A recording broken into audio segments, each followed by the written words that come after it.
Yes, but it will not stay away. You must deworm. She asked if the migraine headaches with just the water would keep them gone, and the answer is no. Yes. Being a user of distilled water for 25 years or so, is there anything you can put in distilled water to complicate your water? Oh, I wish I could say yes. Yeah, you can buy a $500,000 worth of equipment from me, and then you can make the water. It's really expensive, the equipment. Yes. Wayne, you have read for many of us here, and you've been very specific in what you felt the treatment should be for each one of us. All of us are going back to our families, and we know now that our families are infected. Now, is there a recommended protocol? Yes, and it's on the sheets that those folks have copied. You can either do the worm squirm one or the other one, and I've listed it out for your family. And if you have children, just half a dose. Yes.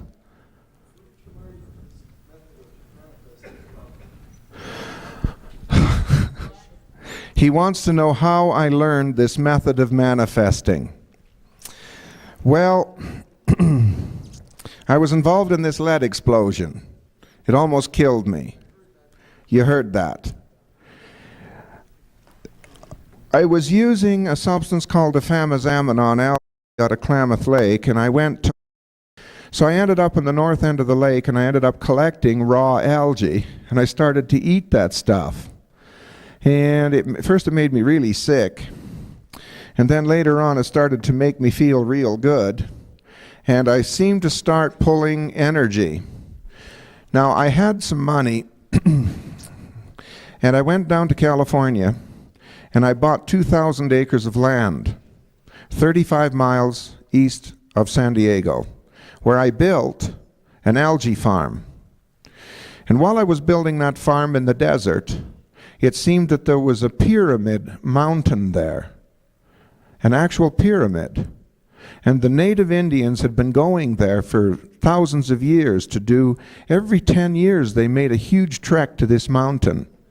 And yes, well, at the base of that mountain, I found a bathtub that had been carved out of solid granite.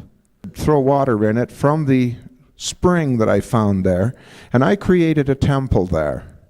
And I sat on that granite rock, that big one that was there, and ohmed like this and pulled power, and I sat there straight for 6 months.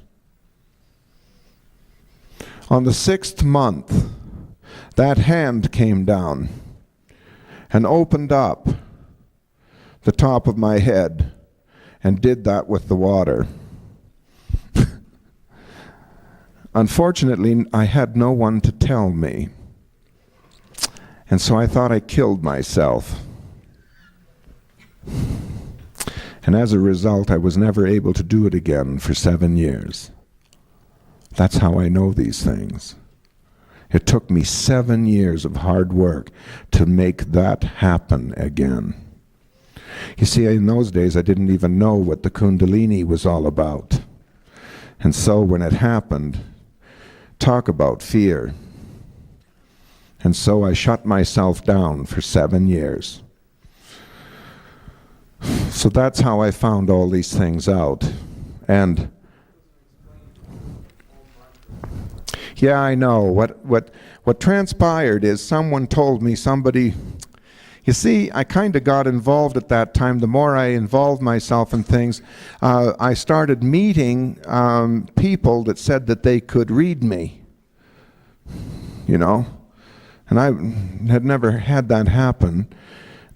Even though I could read them, I never believed that anybody could ever read me. I thought I was one of a kind. Yeah. And as a result, this woman said a man was trying to get in touch with me if I wanted information. And I said, well, fine, who is he? And she said, well, he is this man, and showed me a picture of him. And he was a barrel-chested human being from sort of an India sort of descent sort of thing with piercing black eyes. And I said, wow, how does he know me? And she said, well, he feels you and knows you're in need. and is willing to help you. Now, I had a president to my company who was a medical doctor with a PhD in science, and I had hired him to be the front man for my algae company. And this man was a Seventh-day Adventist. And so I didn't want them to know what I was doing. I mean, Dr. Pincus was in my business, and there was a couple other algaeologists in my business. I mean, this was pretty serious stuff, and these folks were all pretty religious and, dedicated. So here Dr. Sanderson was walking with me because he had gone down towards the Mexican border on my farm, and he had run into my temple. And in my temple, for some strange reason, the day that hand came down, about 25,000 flowers bloomed just in the temple. And they were big, huge white flowers with a yellow center. I don't know what they were, but it was grand, it was beautiful. And Dr. Sanderson had walked down there and had seen them. And he came back to tell me, he said, I got to show you something. And I said, well, okay. So we walked down to the temple where he showed me all these flowers. Well, I knew they were there, and I just pretended as though this was a miracle. And he said, well, I've been here for many years, and I've never seen this before. Now, in the temple, I had a couch, a night table with a lamp on it. There's no electricity. And in the little drawer of the night table, I had it full of money, dollar bills. And I had a little note in there in Spanish that told the folks that were trying to come to America and were trying to struggle, that brought families, to please take no more than $30 for their food and for some liquids to drink, and please leave the rest for the new people coming in. And I just replenished. That money was never gone.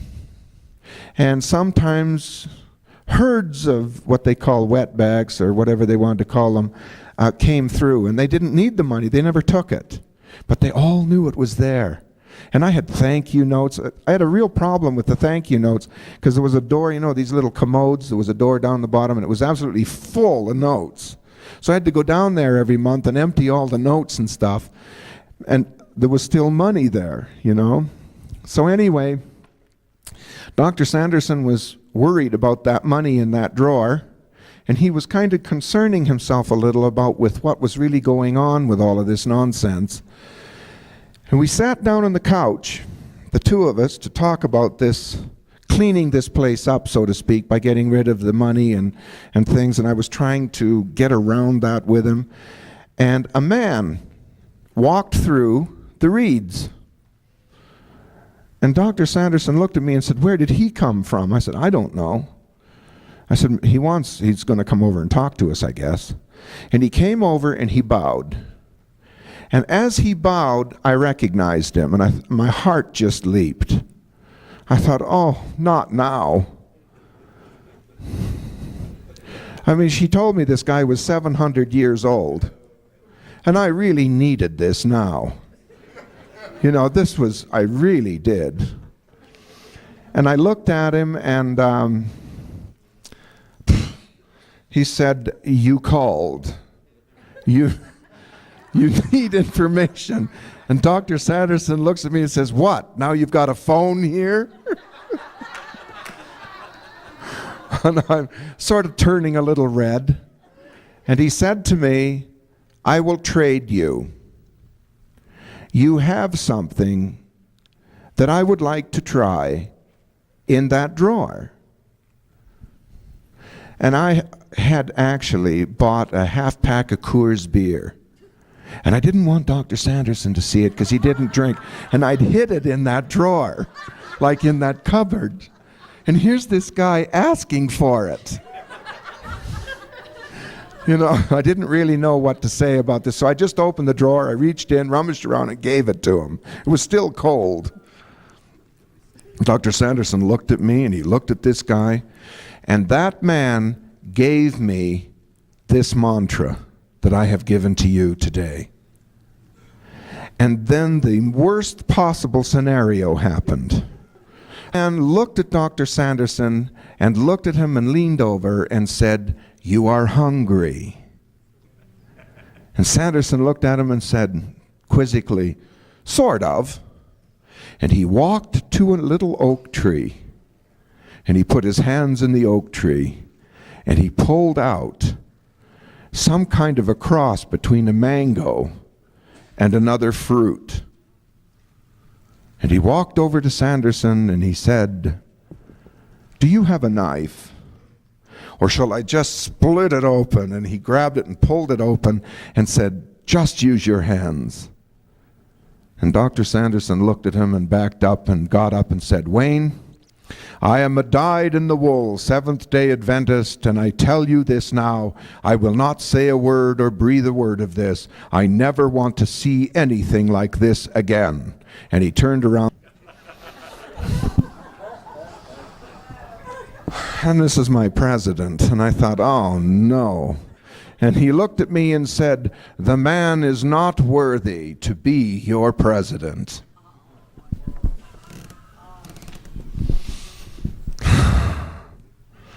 So that's how I learned that. Kind of a magical moment. The man is nameless, and I prefer to hold that. This is a very special time for me. But a very strange thing happened after that. I mean, after that, my life was never the same. That ruined me for life. Because right after that, somebody was having an apartment party. And they said to me, "Wayne, you have to come to the apartment party. And we can't take no for an answer. You're going to have to lay down your work and come to the apartment party. There's someone very special here that wants to see you." And I said, "Really? What now?" So I got in the car and I drove to the apartment party. And there was a woman who was behaving like a man. And I thought, oh my goodness, another one. Well, that's all right. I can get used to anything here. It's fine. And he walked up to me and bowed and said, "I am Ramtha." And looked at me with the same incredible piercing eyes. And he said, "You need to understand, entity." And he walked to the window with me and waved his hand. And there were a series of spaceships. I never got over that one. So I've been pulling into my life these means and ways to do all these things. And the tricks to the things are really, really simple. You don't need anybody but yourself. All you need to be told is what I've told you, and you can change it. It'll still do the same stuff. You can make other things happen for yourself. It'll still work. It's just you. And if you want to get really seriously powerful, put another person with you back to back in that pyramid. And then get a few like minds and form a pyramid with one person in the center. That's 4 of you. And when you're doing it, visualize that person flying. And they will lift off the ground and levitate right in front of you. It is a sincere moment. Yes. God's banquet table. Could you just explain a little bit more about that? We're coming to that. We haven't touched on God's banquet table yet. Yes. Is there any particular material that you should do to make a pyramid for using? Yes. There are 2 things you can use. Number one, it has to be to size. Okay? So you have to figure out what the big pyramid is and then reduce it. All right? So it's got to be sized right. Scale to scale. Yes. Now, I use PVC pipe. It works beautifully. And it's nice and cheap. And I like hefty, so I use 1.5 PVC pipe. And you can cut the joints and things and glue them together, and it's really quite neat. Once it's there, and it stays for 2 years. Then the sun gets it and it sort of falls apart. The other one is wood, but you mustn't use any nails. No nails in it. Just glue and wood. So that's a little harder to do. All right? No. No metal. The only other thing you can use is solid gold. With the PCV pipe, if you use earth inside of it, will that enhance it? No, don't do that. You're doing strange things that you know nothing about. Don't be putting quartz in this stuff. Don't do that. You change the vibratory rate that belongs to other entities on other places. You don't want that. You end up calling them. You don't want to know what they're about. Okay? Yes.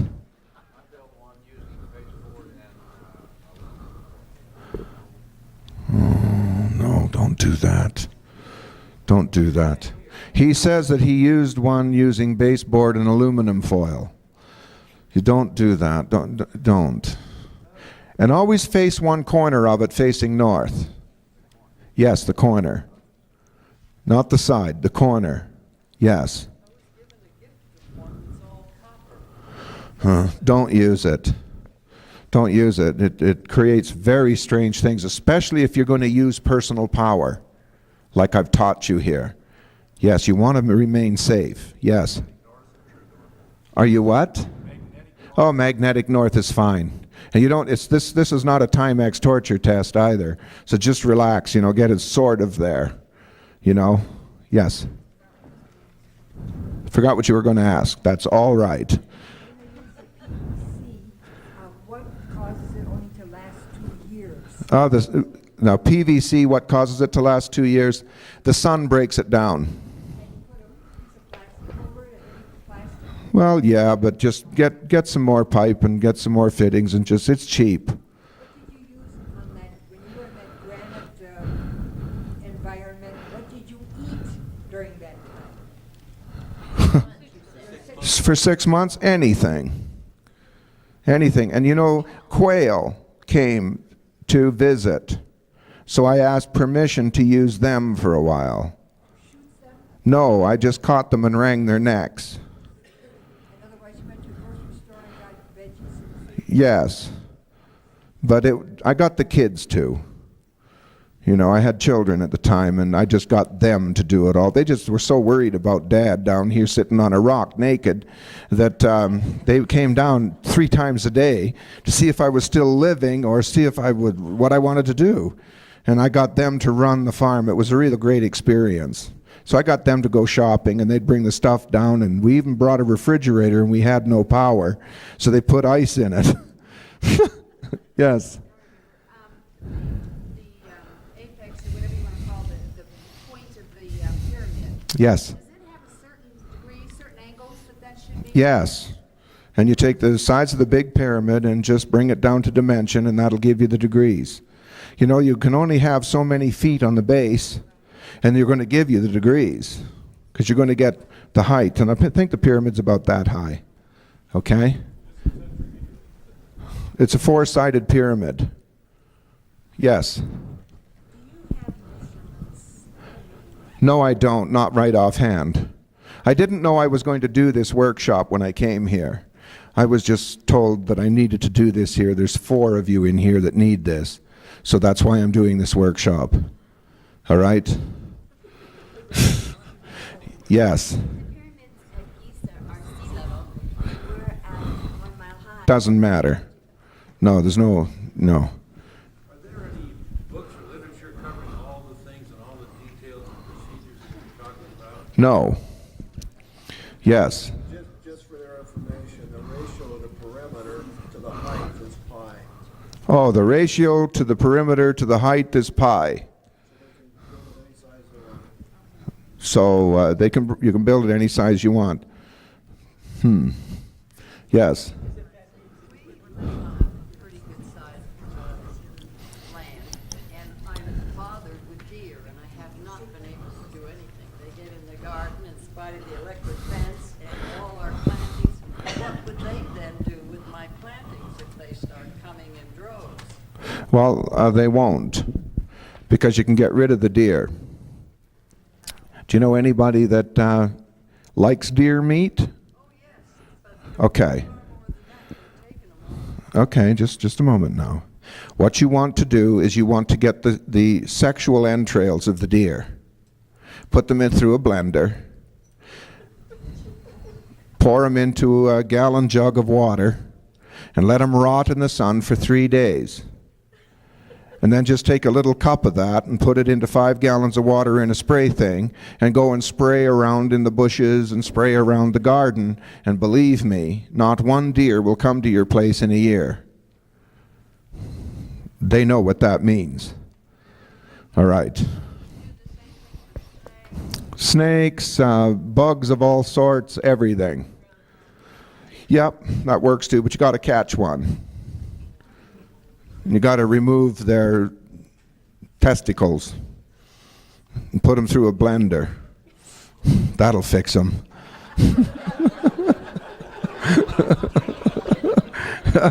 Sort of stand there while it's happening, go, I'll fix you. Yes. Now, this summer, we did what an Indian told us to do, and that worked to get rid of vultures in the ground. Instead, he says Wiggly took care of that for us. 'Cause they No, it won't work. I tried it. Wrigley's gum does not work. I tried it. All they did was eat 30 boxes of Wrigley's. I had the finest chewing gophers you've ever seen in your life. They loved the stuff. They just loved it. They used to sit up there in the morning and wait for their Wrigley's. And me, like an idiot, yes, I did juicy fruit too. They sat up every morning waiting for this idiot to come out with juicy fruit Wrigley's. Put it in the holes. I finally gave up. You do that with deer or something, like work for elk and Yes. Yes. Yes. one animal and take Yes. And if you've got a chicken house and you want to keep the coyotes away, just urinate around the door. You can even leave it open after that. They won't come in. They'll leave your chickens alone completely.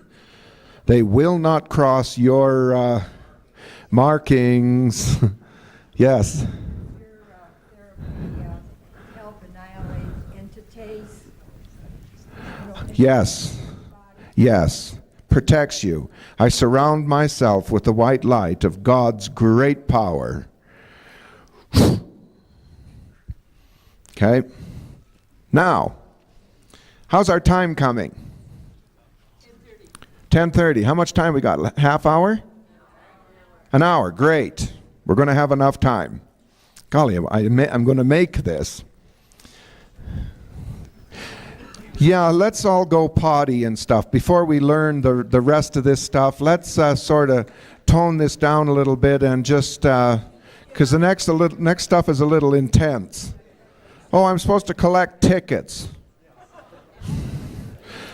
So just put them in a pile here on the steps.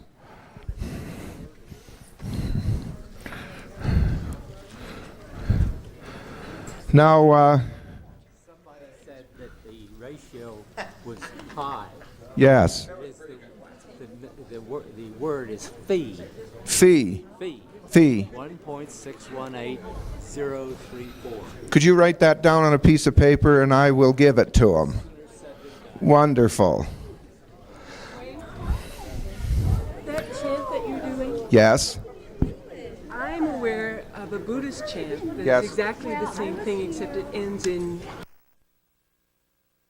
On now, there we go. Come on, folks, we've got to sit down. We got to get through this last bit.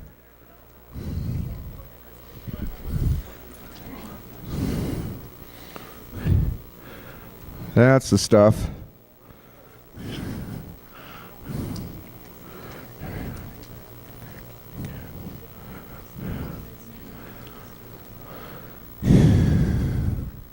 Okay, did everybody hand in their little tickets? All their little tickets are here on this platform.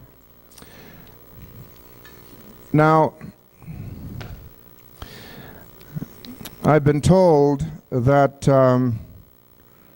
there's money coming to me for these tickets. I didn't know that that was going to happen.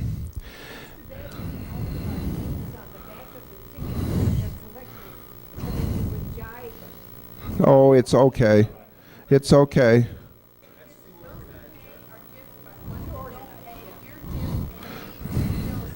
It's okay. Now, it's all right. Now, in the Garden of Eden, there was only one apple episode. Now, I, because of what I'm teaching, cannot accept money for this. That is, with the power I've been drawing and what I've been doing here and what I'm going to teach you now, if I accepted money for that, that is abuse because of the power. So if any of you know of a child who is in need of this program, please let me know, and I will donate the money of my share of this to that cause. Or if you know somebody else that could really use a little bit of money that comes in from this, I haven't got the faintest idea how much it is. Even if they need it for food and don't want to do the program, it would be fine. Okay? Next. When you're sitting and doing all of this wonderful blowing and all of this wonderful oming,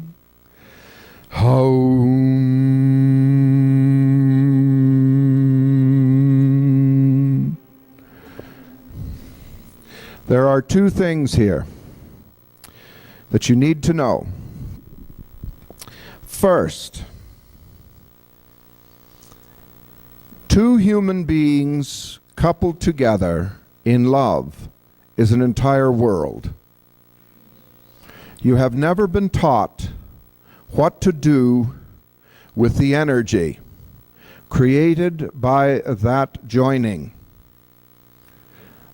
The womb is a distilling unit. The stomach also is a distilling unit. And when you eat anything green, there is sulfuric acid in the stomach.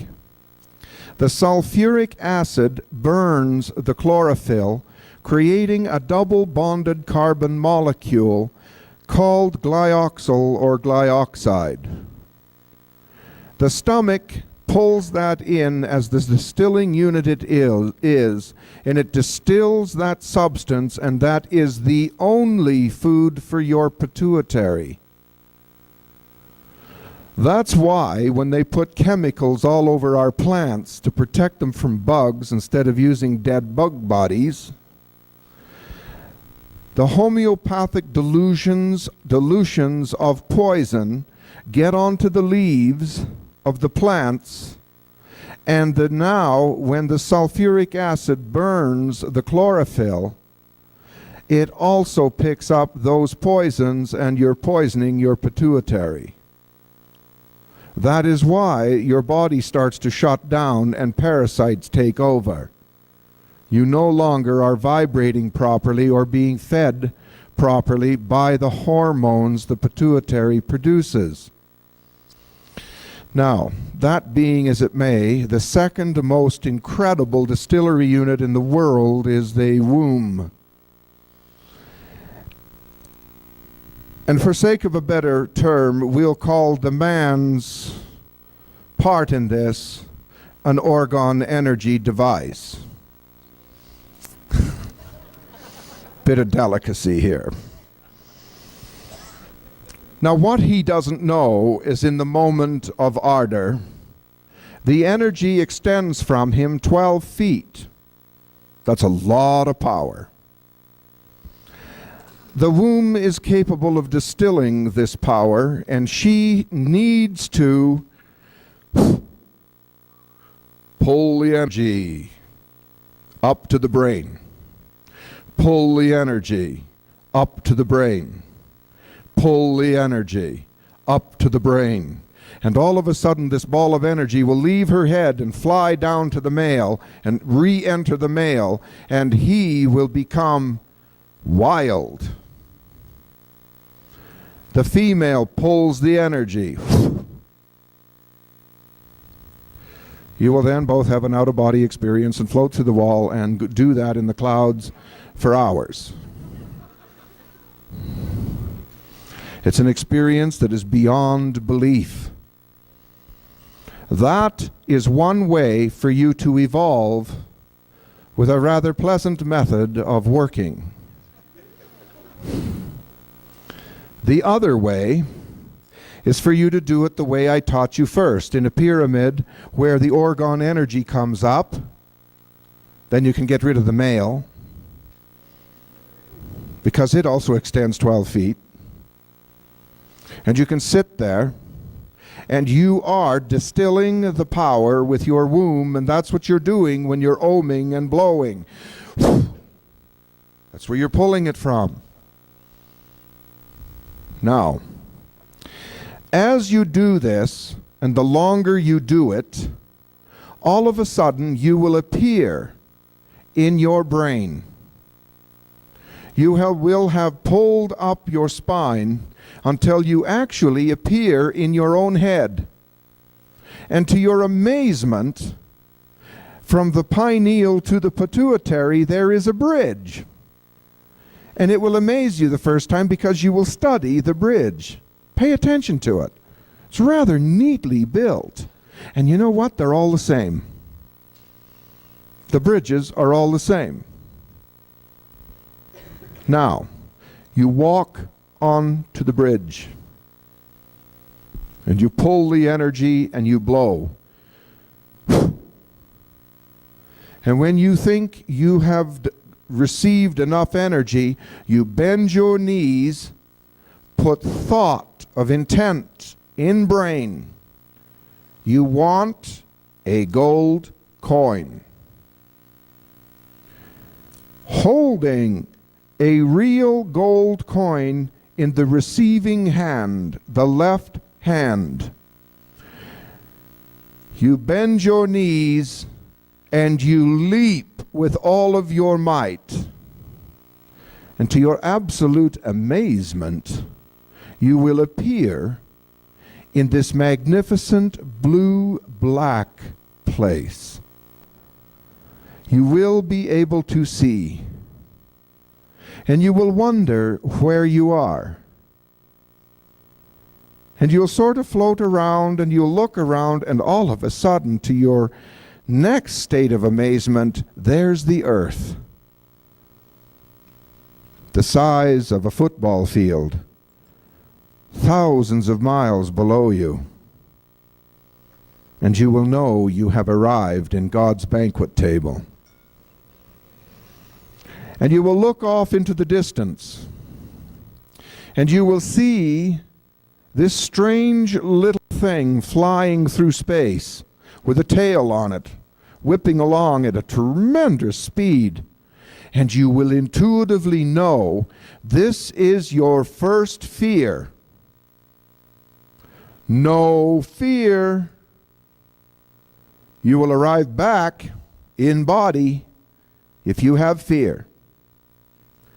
You know, and you will know intuitively. You see, this is God's way of letting you know whether you're ready for this or not. It's called fear. If you have no fear, you go to the next step.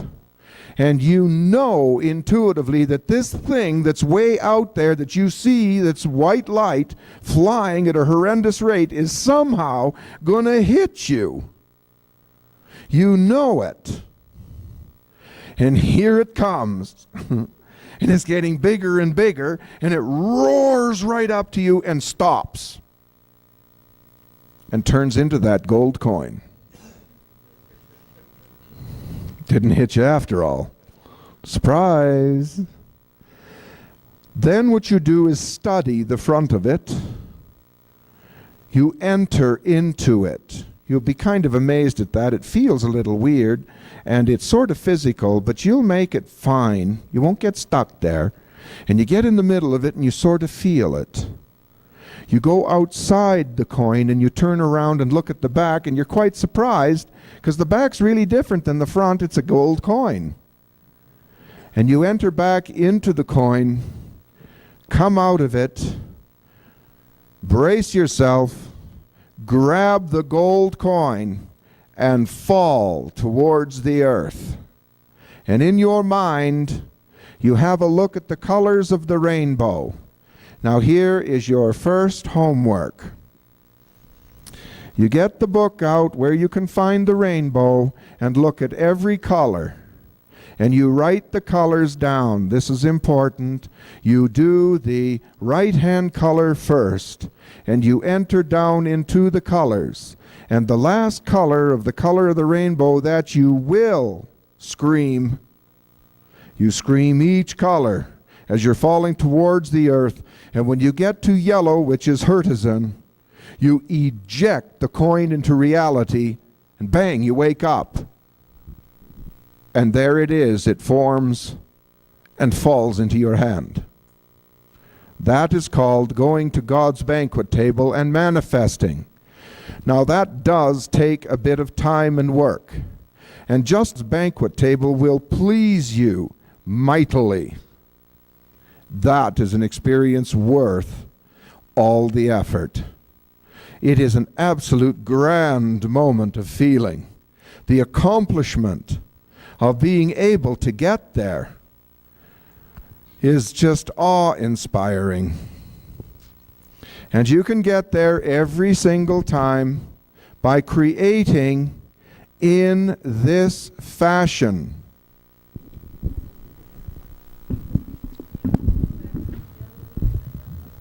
All right. When you grab the gold coin and you start falling towards the earth, you in your mind scream the colors of the rainbow that you're going through. When you come to the last color called Hertisan, that is yellow, you stop there and eject the coin into reality. All right? And this is the way you get from the bridge to God's banquet table.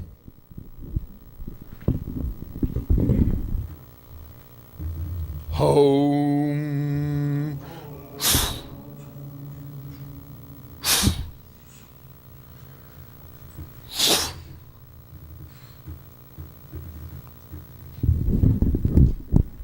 The hands must be out in front of you because the power leaves here, goes through 2 chakras on each hand, one on each hand. They will turn to fire. Your hands will burn with the heat of incredible ardor. And you will visualize yourself on the pituitary bridge, and you will leap into God's banquet table. This takes some teaching yourself. Don't expect to do this, except there's 4 of you in here that will do this almost immediately. The others will have to put some time into it. Remember, I sat naked on a rock for 6 months. It took me a week to learn how to build heat. It's cold in the desert at night. I was naked. I learned later that I could have gone and bought some cotton pajamas and I'd have done just the same and just as fine. You don't have to be naked. And the bugs are bad. No, cotton. Just cotton. Okay? Now, as you do this and as you get into this, 4 of you in here will accomplish this. Definitely. One of you is in the 60-some years. Age means nothing. And it certainly teaches you of the place that you are going to go. For that is a place of safety. 60,000 of you are there. 40 of your animals on this plane are going there every day. Now.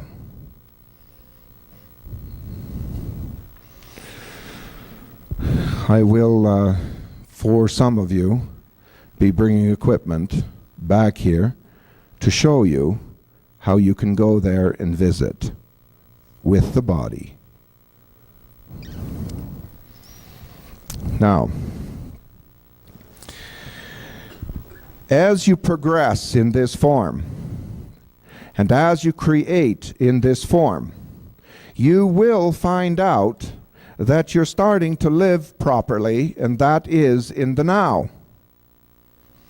And you won't have time to think about all the little papers that you've put in the garden.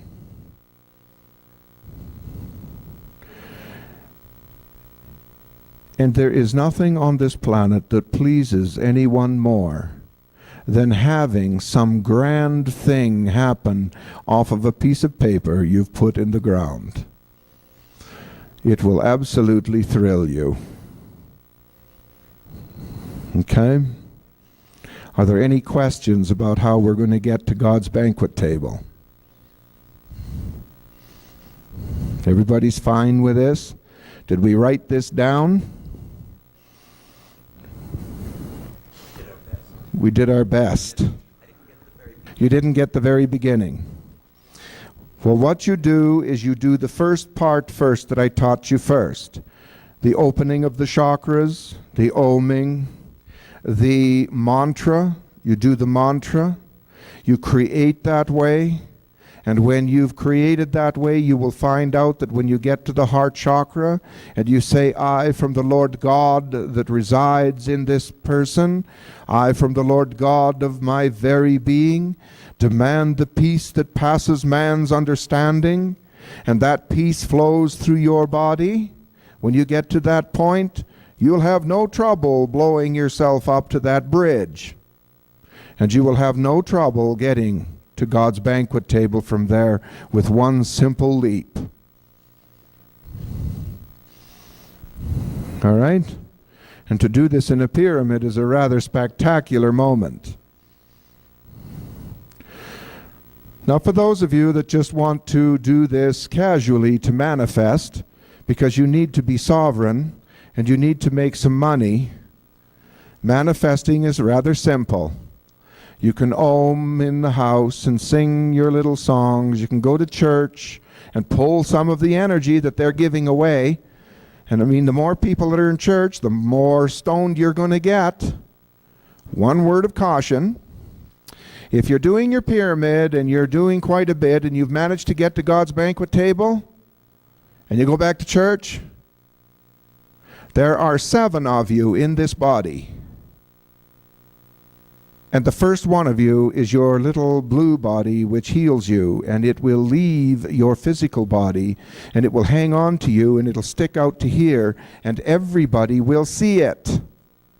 That means everybody, the whole congregation will see it. No fear. As soon as you create fear, it'll be gone. If you allow it.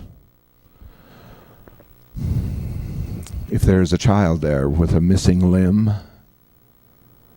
children love to see this energy. They'll come running over, and you say to the child, and hold his little arm up, and you say to the child, immediately as soon as you touch that child, your beautiful healing blue body will cover that whole child, and his little arm will appear with his hand. And you say to this child, can you wiggle your fingers? Can you do that? And lo and behold, he'll wiggle his little fingers, and at that instant, bang, into reality. New arm. That is how this happens. These are called miracles, and this is why Jesus said, you can do things greater than I. That's what he was meaning. And he meant every bit of it. I don't know what the congregation will do to you. I hope it isn't Easter. Could be a bad hair day. Okay? But that place is certainly a wonderful place to get the energy flowing and to find out what's going on, because everybody's there and they're all properly intented. And it is a wonderful place to visit. And the African American group of wonderful people in their church, you want to get to God's banquet table there? You ought to see what that energy will do to you. I mean, be prepared. Those are the ones I like to go to. I've been to lots of them, and I'll tell you, my blue body sticks out, and they all think that somehow God's throwing some light on me. It's great. It's a fantastic adventure. They are wonderful, open people for energy. They have been a little misguided. That's okay. The point is they'll see you, and some of them will want to know how you did it. Tell them.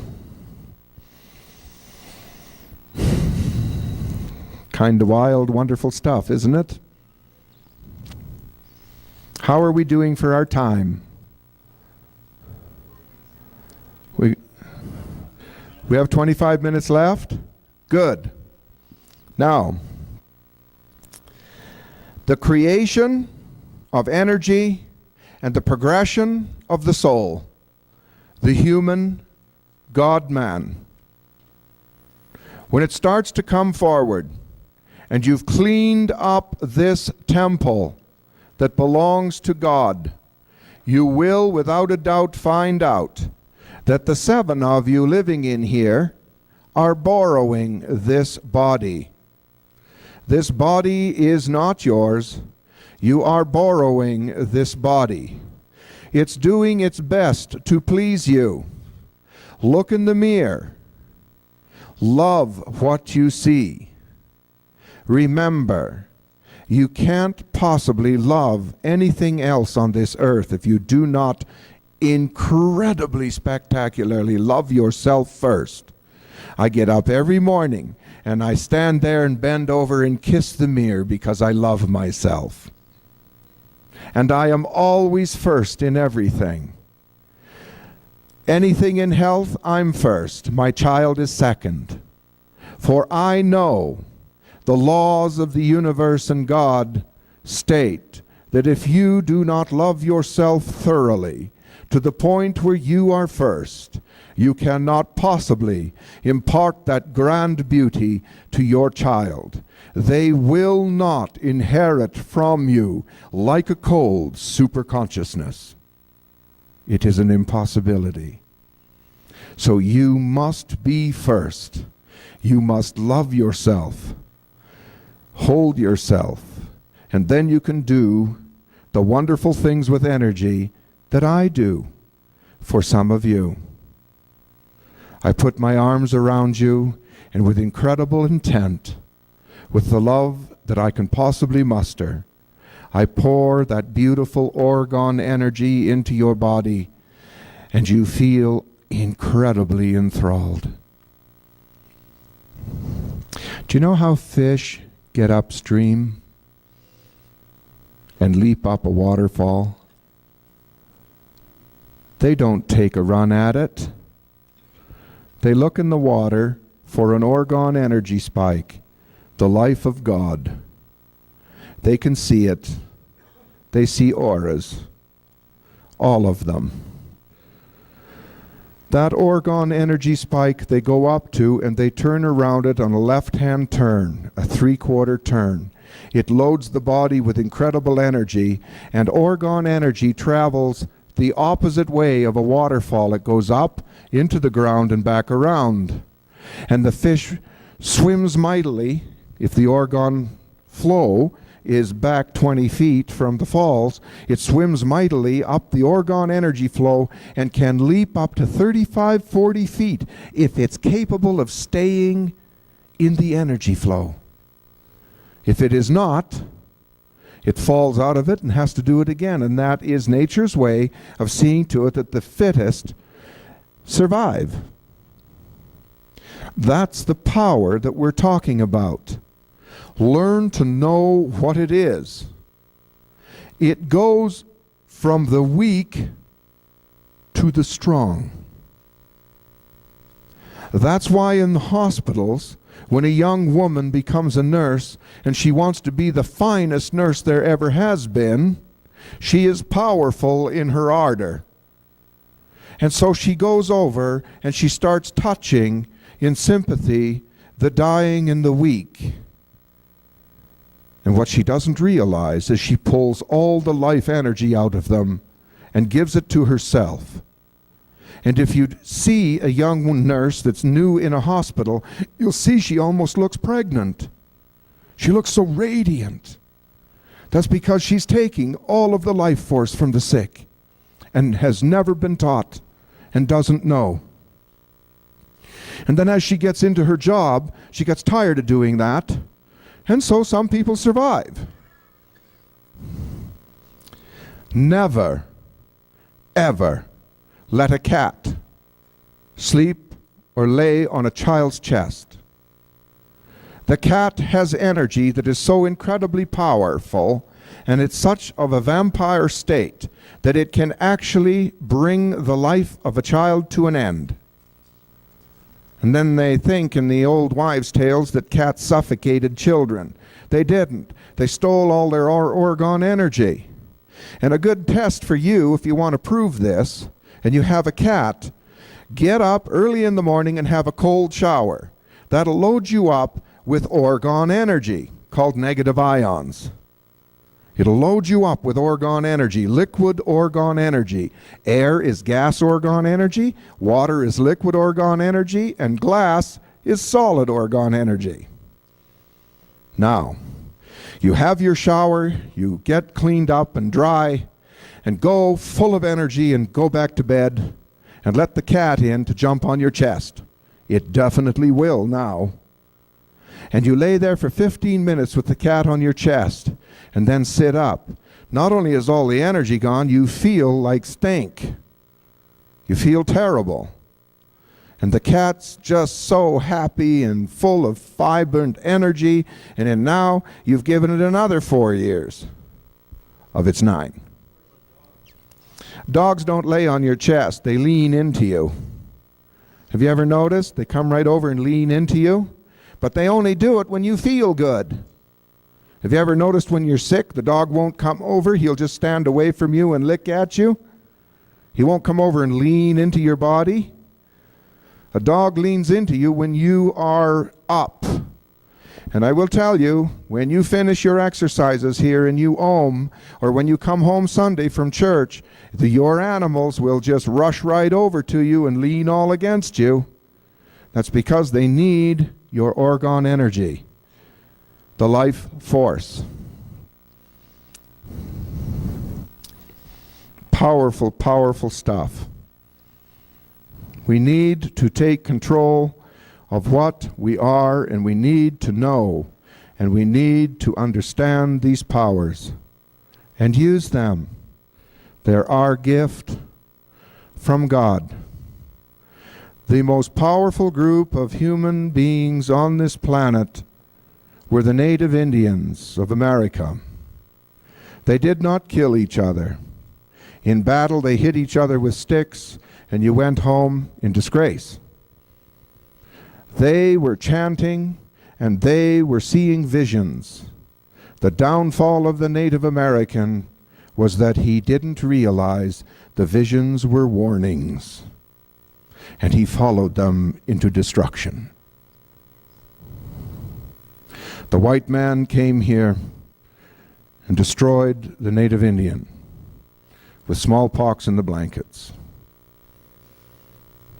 because they wanted the land. The Native Indian had an opportunity to ascend in mass and never made it. Instead created battles, and the blood flowed freely across the land. We are our own self-destructive forces. As you do these disciplines and as you climb to the place where I am, you will see what I see. There isn't even in the next dimension any parking space left in our heavens. None. And 3 of the ships are 900 miles wide. They're not here to take our earth. They know what we are doing, and they're here to watch. For never in living memory to the gods has any group of powerful beings ever done what we've done to this planet in energy. And we are about to turn this thing that we're living on, this mother, into a ship. That is what we are doing. If there is any way that I can help to stop that so that we can maintain this as home.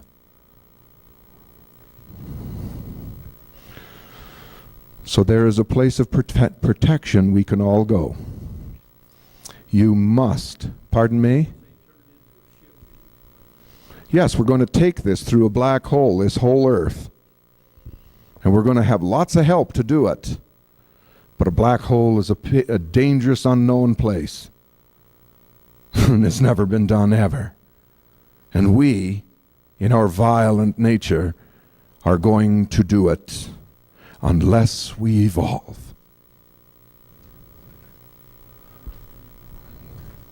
So I'm here, and there are definitely 4 of you in here that are going to do spectacularly well. And you 4 will change the conscious state to the place that all of you used to do.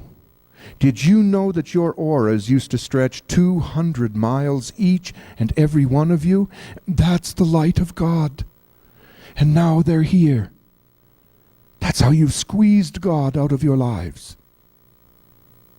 Stretch. Power. Pull power. And stretch. This is where we must end up. We must do this. By the way, there are 15,000 of you now. There are, of my level, 3. And I'm just a junior. Haven't quite reached puberty yet. But I'm working at it. I intend to be an adolescent in 3 months. I'm hoping to come back in 3 months or whatever and find some juveniles in amongst you. I would really like to see that. 4 of you will do well. I'd love to see 20 of you. Now, pretty much the last thing, and then we'll take some questions and answers and end this up with that. You have in your body, from 8 million lifetimes of living on this plane, you have in your bodies a computer. It's called a computer of knowledge. And there are absolute many individuals who have misinterpreted this computer. You have depended upon and fed this computer for so many lifetimes that in reality it has become your path back. And it's because of that computer that you personally take, would you believe, 10,000 lifetimes just to make one small change in your life. And the reason is because of this computer. Now the computer, you have used and put life force into it for so long that it has become an 8th power force in your body which does not belong. And I will tell you this, that computer will fight you. You, if you do this energy work, have a battle on your hands. For you see, that is your reality, a battle. That is who we all are. We are warriors, males and females. and we are well boiled in that oil. And so your computer will fight you, and you will walk towards that pyramid out in the field where the Oregon energy spike will take you to the heavens, and you will have these incredible feelings that you just simply don't want to do this today. When that happens, pull some energy. That's how you win this battle. Don't do nothing, because you'll stop and say, well, I just don't think I feel like this today, and you'll walk away. You see, when you reach a God status to a place where God wants you to be and will open his basement door for you, you destroy automatically your computer. For you now know, you lift the veil that keeps you from knowledge of past lives and future, and you lift the veil and you see it all. You will have one outrageous belly laugh when you see the nonsense you've been up to. And for some of you, you need to do these disciplines. Never try and move the Kundalini. Ever. You allow it to do it all on its own. And remember, fear shuts you down for 7 years. And if you create and you do your stuff, you can be 90 and walk out of here and go to another world. I've seen it. Where this building stands are the trees that were taken out of here to build it. It is identical to this plane. And it is a place of safety. There's 60,000 of your brothers and sisters there, and a whole pack of your animals. And they're waiting for you. So if you clean up, do your stuff, do some energy work, I'll come back with some equipment and help you have a look over there and see what's there. Nikola Tesla built that equipment. And all of these strange things our government has been doing is that they've been using some of that equipment.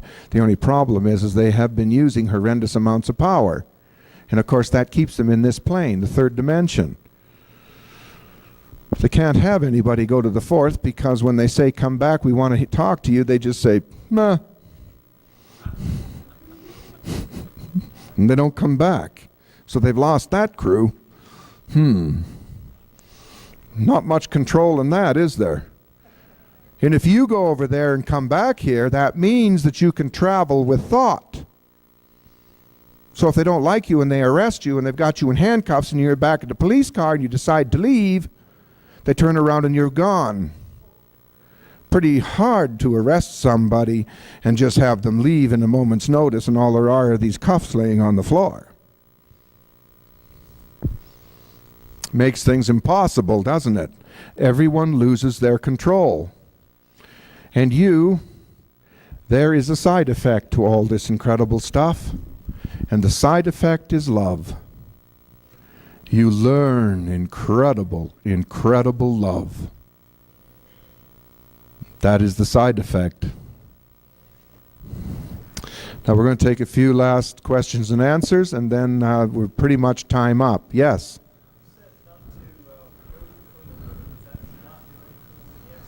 No, do not. Leave the Kundalini alone. What I have given you will move the Kundalini on its own. You do not want to force it, because I'll tell you why. What happens is when the Kundalini moves, it also opens your brain. And you have stored in your brain every single lifetime you've ever done. And you've been pretty nasty, you know. How would you like to see all those pictures for 16 months straight without a let up, no sleep, no nothing? Because you don't know how to control it through love.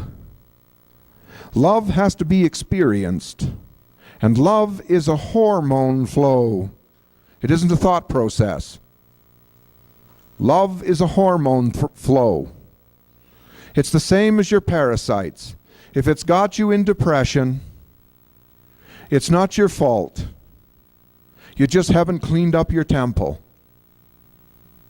You clean up your temple and you come right out of depression. And you think with humor. Now I know some of you think I'm pretty bizarre because I have humor with parasites. Well, it is kind of humorous if you want to know the truth. And I see humor in a lot of things, yes. Wilhelm Reich had the right idea with Orgon Energy, and he was pulling it, but you know what? He built a square box. What earth have you ever seen that's square? So we redesigned the whole thing and made a round world, as in a tube, and put crystalline crystals in the first tube, growing 14-inch long crystals through, and we put color light into the orgon, and then created a big orgon box around that one. The power was so incredible we couldn't get into it. So I used to just stick my hand in it and pick up all that incredible orgon energy power. Yes, Orgon Reich was correct in all his stuff with all his orgon and everything. He just didn't have any help, as they usually don't. Yes. It's not a plant, and we don't have the property yet. I'm still telling, we're still in the talking stage. There's a whole group of 4th level paraplegics. That's from the neck down, they're paralyzed. And we're going to do 6 at a time or 8 at a time, whatever it is, and just regrow their spinal columns. The trick is that there's no charge for it. And the issue is that I've got about 5 people that want to put the money up, and that was a mistake. I should have found just one and left it at that, but I went and manifested some help, and of course now they're all fighting. So that's why nothing's been done. So we need to straighten that up, yes.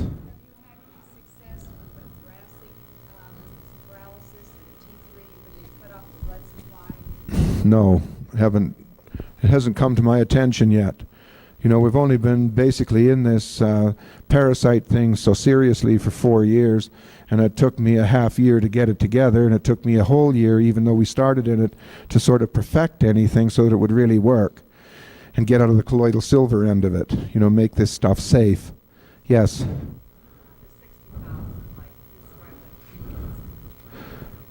Yeah, one of them, the oldest one of the group. The oldest one of the group is 350,000 Earth years old. Came from this plane. He's still there, stomping around. And the rest are just individuals that evolved.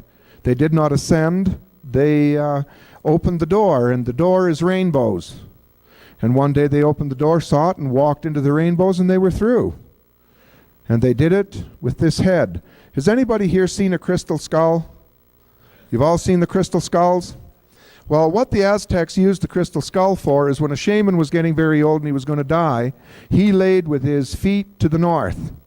And his young protege, who was a teenage boy, would lay with his head to the north and his feet to the south. And they'd put the crystal skull in between them. And in the morning, the shaman was dead, and the young boy had imparted all of his knowledge. That's what they used it for.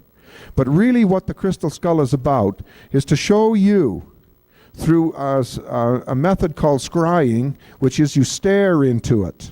And it'll show you the past, the future, it'll show you the present, it'll show you that in living, flying things, pictures, reels are in there. What it is the exact replica of the inside of your head. Ascension is an atomic explosion into the negative. Einstein was given the Nobel Peace Prize on the guarantee that he would never publish the second part of the theory of relativity. You see, all he did was publish the part into the positive. That's an atomic bomb, or a hydrogen bomb. Well, there's as much energy going off in the negative, and it is that energy that you're capable of producing. You're capable of it. And it's the inside of your head that creates the vortexes and the electrical lightning that puts this body into an atomic explosion, which is called ascension.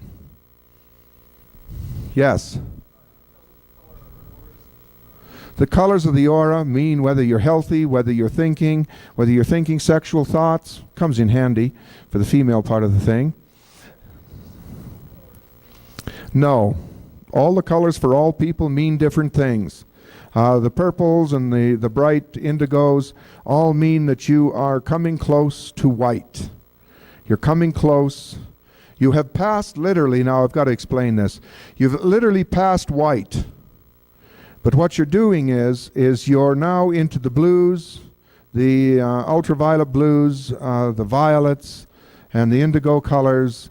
And what you're doing is you're coming to gold and white as a controlled issue, which is far above the angels and things like that. All an angel is an individual who has not had the stuff to come here and get stuck on this wheel for a while and learn these lessons.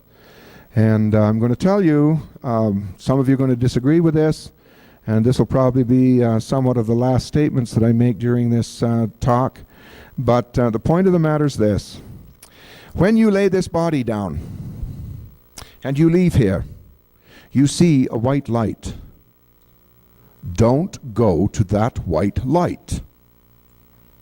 That's why I'm teaching you all to go to God's banquet table now.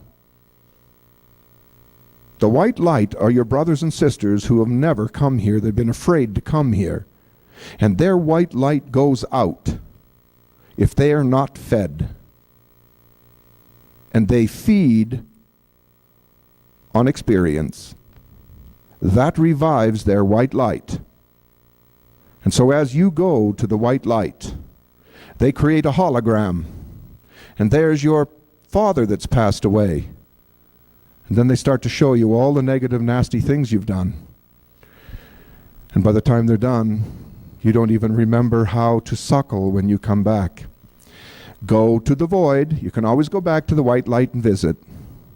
Go to God's banquet table and then come back. And you get to God's banquet table by going to the white light and you power through it. And you go to God's banquet table, get your knowledge. If you want, you can at that moment come back to the body you've just left. But if you stay there until you want to reincarnate, you will come back with all knowledge. All the veils will be lifted. If you insist on going to the white light, well, that's fine, go. But don't be prepared that you will not be coming back with any knowledge. You'll be doing the same thing you've been doing for 10.5 million lifetimes. It's time to get beyond that. We need now to take control, we need now to take responsibility, and we need to now stay in this body. Don't lay the body down. And evolve. And as you evolve and you create, you will find out what the white light brothers are really all about. They got to eat, and their banquet is war. And if you don't think you're manipulated, and they manipulate war, they most certainly do. Okay? Any last questions? Yes? All of the near-death experiences that talk about the white light coming back, transformed, and all this. Yes? Yes, it does, doesn't it? Now, you know what? If I was a white light god and 15,000 of me were running around telling you people the truth, do you think we wouldn't drag you through the white light in a near-death experience and retrain your thinking and send you back so you could write a book? Boy, I would. Besides, why do you have to go to the white light? Go to God's banquet table where I've been teaching you to go. Get there, go for some information first and say, well, hang on, boys, I'll be back. And then when you come back, you're one of them. Now they can't do anything. And they're certainly not going to turn you down. You're their brothers and sisters. Yes. But they're frightened to death. They have to come here. The question was, can we help them evolve? And I will tell you something, they're pretty evolved as it is. It's just they're scared to come here. They're afraid to come here because we created a veil. And we created the veil because whenever we came back, we depended on past experience and we never learned anything. So we had a great meeting, created the veil, and now we have proper experience and knowledge. We are held in a very jealous state. There are truly all kinds of entities and ships up here that would just love to have our knowledge. Yes.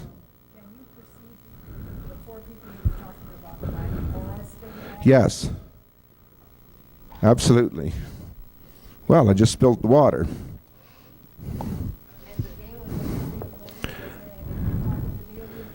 Yes. Absolutely. Yes. The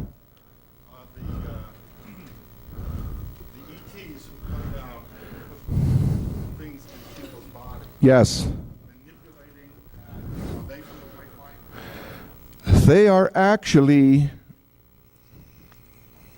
this dimension splits into three. The Earth will go through a black hole, but there's another one that will take its place. Another Earth. It is where I want to go for a little protection. All right?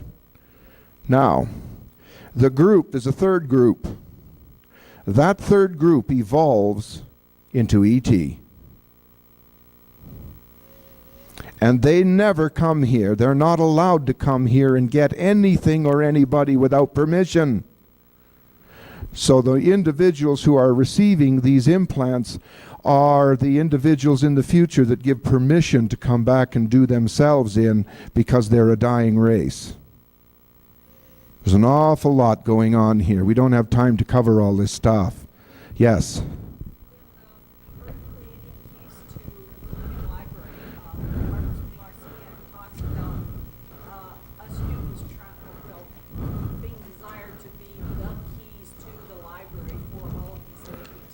Yes. That's because we, through emotion, may, in the end, keep their race alive. But I don't want to be part of their race. I want to create something rather new here. And that is that I get my God status back. Yes. What are these, you said about the ships being up there that were 900 miles wide? Yes. And now what are they doing besides observing us? Are they going That's all they're doing. No. Not allowed. Not allowed. All this nonsense and all this talk and the books that are being written and all the stuff that's being channeled. You've got to understand that I have guides too, and I do not channel. I will not allow them to come through me. They do help. And I surround myself with white light and I protect myself because every single person that has ever channeled anything, they've been lied to. These channels are channeled information that other gods think that you should be doing. And they are twisting the facts and the truth and not allowing us our destiny. Yes. You bet. I'm building equipment and taking it with me, thanks. And I want to be, at that time, a teenager again. Because I understand teenagers smarten up. You know, I wanted to be 28, and then I met a couple 28-year-olds. So now I've settled on 38.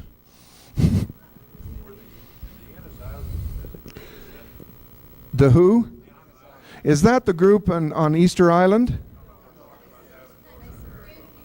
Oh, I don't read. Because you'll find out that you will have to stop reading. Because when you go to God's banquet table, you take somebody else's truth with you. And the stuff you bring back you won't be able to use because it belongs to somebody else. Look, the mind is a jungle. And on the jungle, at the start of it, there's a wall with machetes. And you're supposed to take a machete and carve your way, your own path through your own jungle. And when you get the path carved, you find such wonderful things are in there that you come back and you write a book and you become what's called a university professor. And instead of allowing any student to find his own jungle path, you haul them through yours. And all they do is carve a little piece of leaf off here and there because the path's pretty clean by now. 954,000 of you have marched through there. And now you got to write a PhD. So what do? You write it on the part of that little tiny leaf. And they say, wow, that was a new twist. Passed. Diploma. No. I never went to school, folks. And my mind operates so differently.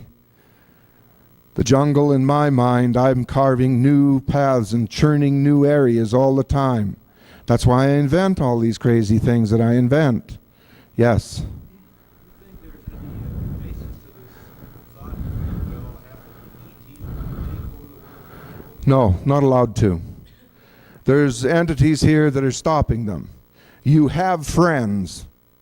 You have friends. And I'll tell you how far it's gone. We have made such a mess of this planet that's about to flip over completely and destroy all life on this plane. Period. Einstein proved it's already happened twice. But the point is, this time it's not going to be allowed because one of those huge ships is going to go behind the Earth and help us out. They're going to stop the Earth from rolling over so you stay alive. Right, sort of keep it balanced. But they will keep the Earth and the pole the way it is completely if our government comes clean.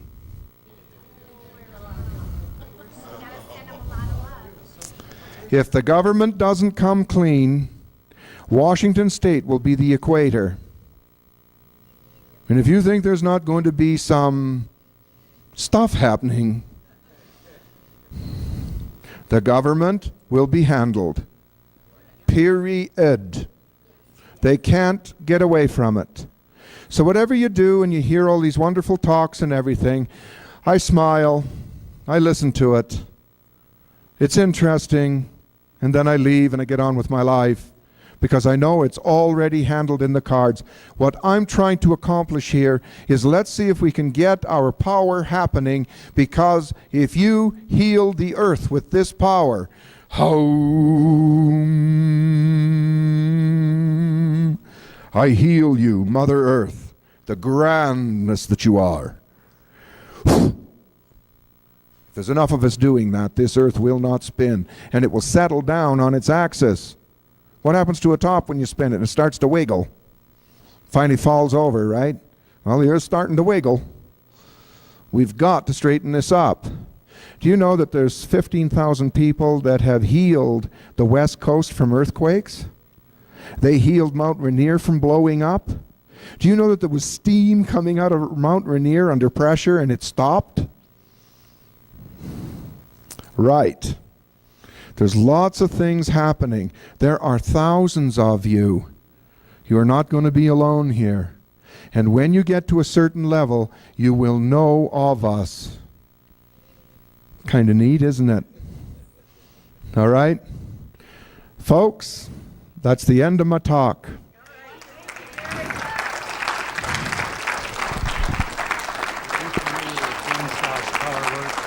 Whose?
as long as there's not a tag, or if it's your tag on your chair. And we do want you to be careful as to where you are seated here, because one of the things that, you know, statistics tell us that probably 2/3 of the people have parasites in their system. Therefore, it could be the one next to you.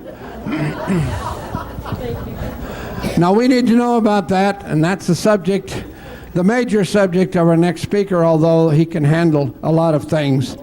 And so, welcome, if you will, from the area of Olympia, Washington, Mr. Wayne Rowland. Here he is.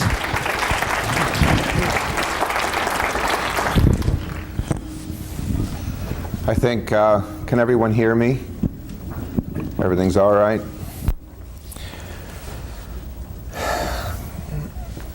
How many folks in this room have not heard me before? Okay. This is basically a story of absolute necessity. This is a story that I'm going to tell you that is part of my life, that has been my life for some time, and has basically been my life because I was in need of survival. I was absolutely in need of to be able to find a way to stay alive. I was born on an Indian reserve, on the Standing Rock Indian Reserve in North Dakota. My mother was 13 years old when I was born, and she had another child 11 months later, and she just simply couldn't handle all of it. And so the shaman and his wife built a little cabin next to ours, and I sort of became their child. And I was raised by the shaman and his wife, and my main focus in life was going to God's banquet table to get information, to actually get out of here, to leave this place, and to go to that which is blue-black, and you can see almost into infinity. When you get there, the last thought that you had is the actual answer you want, and you look out in the distance and there's this tiny little white light with a little tail on it. It's traveling at a horrendous speed, and somehow intuitively you know that it's going to hit you, and it roars right up to you and stops and turns into literally your last thought. You enter it, feel it, live it, go through it, turn around, look at the back of it, go back into it, come out in front of it, and you grab it, and you fall towards the planet Earth. And as you're falling, the Earth is way down there. It's about the size, about half the size of this room, I'd say, for me. And as you fall to the earth, you, in your mind, scream the spectrum of the colors of the rainbow. And when you get to Hertizen, which is yellow, you eject it into reality. You sort of come to wherever you are, and the item or the knowledge falls into your lap. That's pretty much the way it works now. Mind you, I've fine-tuned that over 55 years or 58 years. I guess everybody always does refine things, and I'm no exception. It's a little different than what we were doing when I was a child. But what has happened is my education was not going to school. I've never been to school ever. I don't even have grade 1. But we had an 1840s engineering encyclopedia.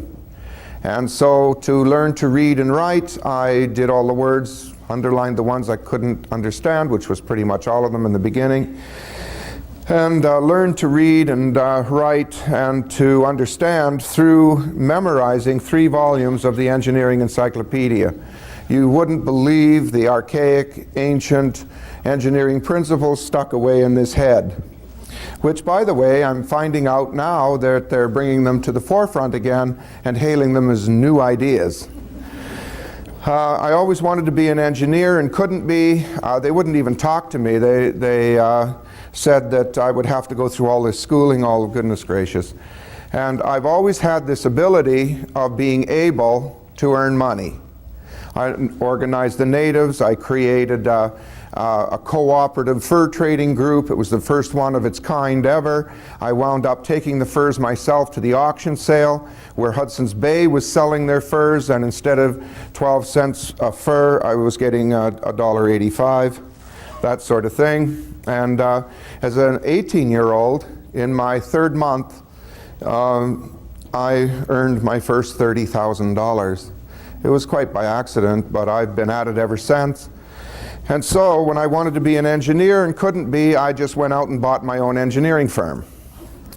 And it came with an engineer.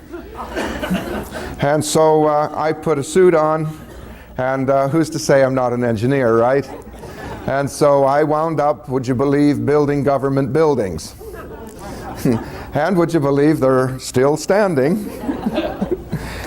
It was during a contract that a bid was put out by a pipe company that manufactures pipe. And the way they manufacture pipe is they take large sheets and they bend them on a corkscrew fashion through a roller. And then they sit outside them with this electric machine, an extremely expensive apparatus, and they weld them from the outside. And somebody goes inside and grinds out all the welds, and then they weld them inside. And it's really a time-consuming issue. They got to X-ray them and do all this. And they wanted somebody to build a device that they could redesign this idea. So I put a bid in on it. I went to God's banquet table, got all the information, saw the machine that I was to build, took the contract, was awarded the contract, put a deposit up on a guarantee, a money-back guarantee that it would work, and I was awarded the contract. I built the device, and the device is being used today. But during the end of that contract, we had a chopper to install because they wanted to make pipe a specific length. And what I did is I literally built a device that had a series of rollers on it that would roll the sheet metal around like this, and I put a long, long arm inside of it with a shaver on it and built an automatic welder on top, so that as the sheet, when it came together, was welded continuously, any size, with rollers on the inside in the beginning and the outside all the way along to the end. The pipe would have a seamless, literally a seamless weld all the way down the top of it. And it would be shaved on the inside so that it would withstand the 1700 psi pressures that were expected of it. The contract went very well. I was paid. And in the last of it, we were installing the chopper, and a young 17-year-old boy who was an apprentice welder, we were making lead pipe or lead hammers, because we had to move a huge shaft with threads all over it, and when you hit the threads with a hammer, you damage the threads, so you make these big lead hammers, and the lead bends and you move the shaft. And this youngster was wondering what would happen if he threw a cup of coffee into this 50-pound pot of molten lead. And when he threw the coffee in, the explosion that occurred picked me up and embedded me in a wall. And that was that. And every time I talk about this, I get this horrendous rush. I'm going to have to quit talking about this. At any rate, everything sort of just came in to a dot in the center, and then it went out. And when it went out, I heard this horrendous racket. And I thought, wow. I've never heard that there was noise like this in heaven.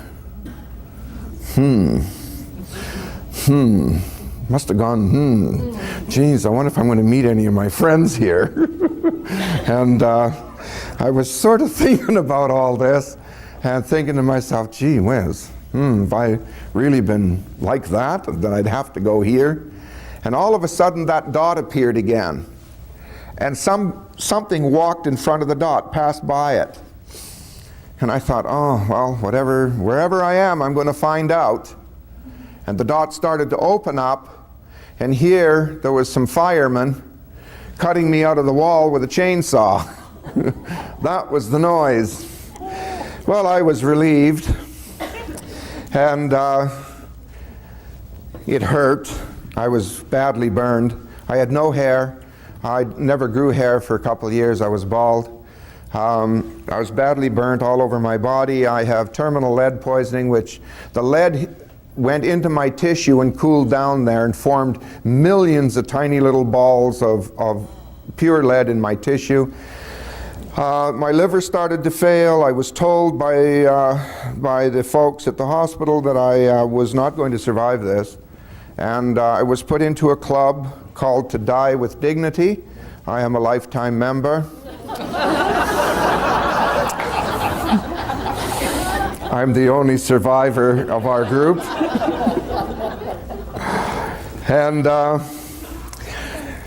That was the very first time that I ever found out that love and forgiveness were very important in life if you want to survive. For you see, a young man had stolen $4,000 from me. And I was so furious at him because I trusted him and he hurt me. I really trusted this person. I gave this person a lot of leeway in my business. And he stole $4,000 from me. Thank heavens I caught him when I did. He'd have bankrupted me in the end. But anyway, I caught him. And I was so mad at him, I just said, go away, don't bother me. I'm not going to call the police. I don't want to get involved in that. Just leave me alone. Well, when I'm in the hospital, he comes into the room. And it was then that I realized how bad off I was, because he didn't recognize me. And that really did something to me then, too. Up until that time, I never really thought I was really that bad off. And he came in, he looked at me, and he said, wow. He said, listen, he said, I really heard you were in a bad way. I came to apologize to you. But he said, there's something about me that you didn't know, and I really should have told you. He said, I was kind of involved in drugs and things, and he said, I shouldn't have been, but I was. And he said, I'm really sorry. But he said, look, he said, you know, he said, you have all this money and stuff, and I'll never make anything out of myself, and you're not going to be here. And I was sort of wondering if you could sort of see yourself clear to sort of donate a little of that money to me. You know, I gave serious consideration to it. When you're in that position, and the whole world changes. It just changes. You just don't care much. I was having trouble with the psychiatrist in the club called To Die with Dignity. She was an idiot, I'm sorry, but she just, you know, hello. Now death is just an extension of life, isn't it? Yeah, you die, I'll live, lady, you know. Get on with it, let's hear something positive, and everybody's sitting there. And I told her, I said, listen, even in death, even when you're terminal, you can be upbeat. You don't have to listen to this. And so here I am, and this fellow's asking for this money, and I looked at him and I said, look, here's my decision. Where I'm going, you'll probably end up, and then I'll have to deal with you because you did an overdose of drugs, and I'll give you the money to do it. You know? You understand what I mean? And he looked at me and said, yeah, he said, I kind of thought you'd say something like that. Hey, he said, you know what? He said, I know this guy that handles lead poisoning. I said, really? Yeah. Now, I'm in a hospital, right? Doctors are looking after me. They're giving me the best of everything. He said, yeah. I said, oh, where is he? He said, he's in California. Well, we all know what lives in California, right? We all know. And I'm from the north. And I said, oh, come on. I said, what kind of who is this? He said, well, he's a priest. I said, well, what kind of a priest is he? No, he said, he's a Catholic priest. And he specializes in handling lead poisoning. And I said, well, I wasn't thinking too straight. And I looked and I said, well, I guess the Pope has to send somebody there to straighten them all up. I said, well, have you got the guy's name? And he said, yeah, I got his phone number. You can phone him. But he said, don't mention my name. I said, well, how much you rip that place off for? You know, I mean, the confession will never be the same down there, I suppose, right? He says, no, man. He says, just take it easy. Here's the number. There was a kerfuffle over the number. He wanted $1,000 for it. Oh, there was a bunch of other stuff went on. It just got too involved. But anyway, I phoned the number, and this little voice, this tiny little voice, answers the phone. I tell him who I am, that I've heard of him, that he can handle some lead poisoning problems, and I tell him my story. And he broke down on the phone and wept. He actually broke down on the phone and wept. And that was a little more than I can handle too, and so I said, well, what do you say? So I said, well, can you or can't you? He said, where are you? I told him. He said, I'll have something there for you tomorrow. I said, okay. So the next day, in walks this airline pilot. The very next day with a box. And he says, Wayne Roland? And I said, yes. He said, this is from Ray Schmidt. I said, oh, really? Wow. I said, that was fast. Oh, yes. I looked at him and said, well, who are you? And he says, it's all right. I'm just a friend. Here's the box. I said, great. And I opened the box. And I look at it, and there's a note in there, and the stuff in this box stinks like the bad end of a pig pen. This is bad stuff. I mean, this isn't bad stuff. This is bad stuff. And so I open the note and I look at it and it says, Dear Wayne, don't eat any of this till you've called me. And I thought, oh no. And I said, yeah, no kidding. So I called him, I said, and he's on the phone, and in this tiny little voice I said, Ray, what is this stuff? Wayne, I want to tell you, God sends miracles in the strangest little packages. And if you turn it down, that's your decision. So here's what you need to do. I'm supposed to stick this in my cheeks if I can't swallow it, because I would, wouldn't be able to hold that down. He was right. I couldn't hold it down. And I had to make a paste and put it all over my burns and everything. And I'm in a hospital.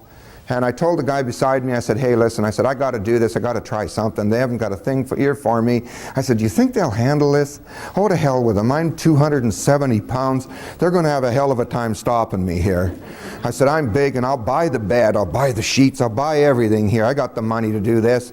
So I get up, I rummage around, and all I can find is this nice, shiny, round thing, you sit on for a pot to mix this stuff in. And I clean it all up as best I can, and I'm mixing this slop in there, and it's all green and ucky and stinks to high heaven. And I'm on the bed, and I said to my neighbor, I said, will you help me put this on my back? I can't get back there. He said, oh God. He said, I can't do that. He says, they'll kick my butt out, let alone yours. I said, well, just wash your hands. We won't tell anybody. He said, well, if we make it fast, he said, I'll help. But he said, man, he said, that stuff's sure in the right pot, isn't it?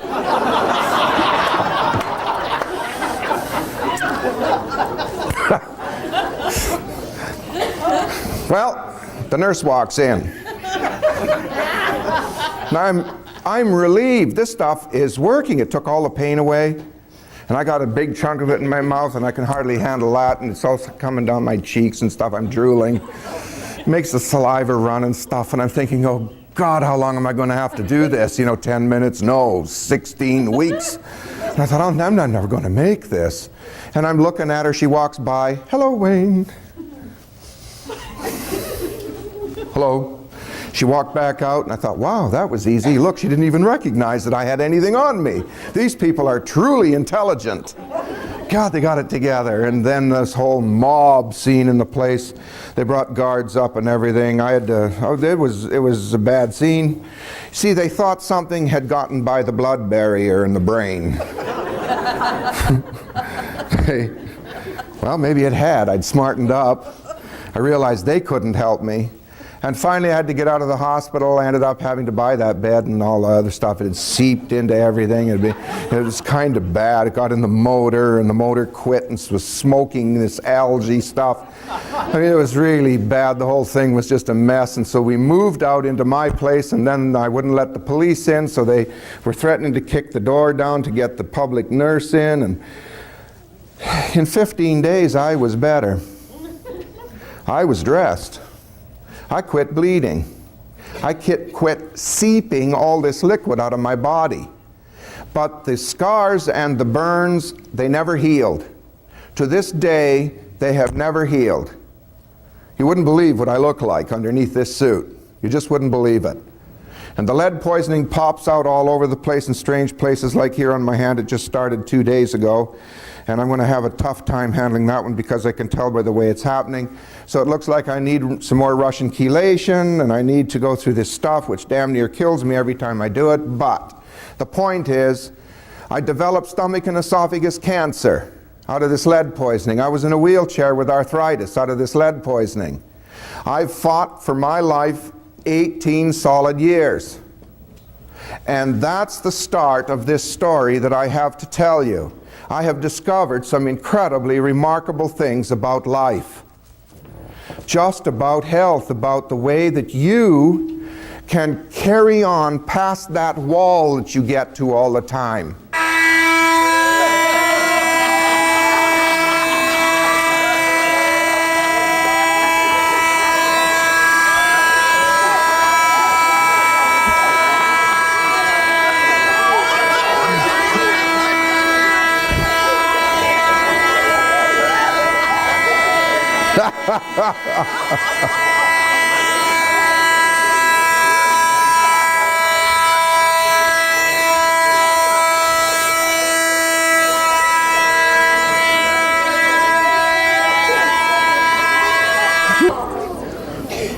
So what I've discovered, and this is really important, you know when you go to the health food store and you do your thing and you get all those vitamins and you do this program and that program and you do all this stuff, you go so far and you can't get any further. You hit a wall.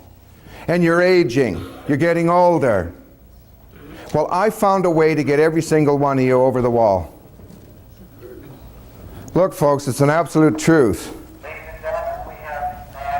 No, you can't have any.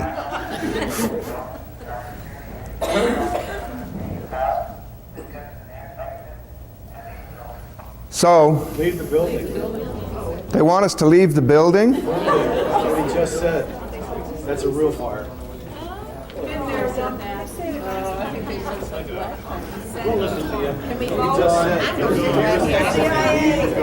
See those doors right there? They lead directly outside.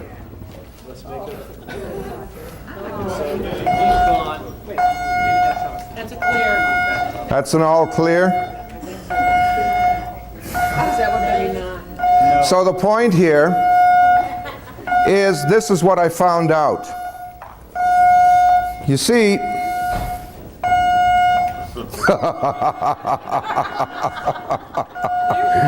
now this is different. This is the white light, yes. You're all about to ride the white light.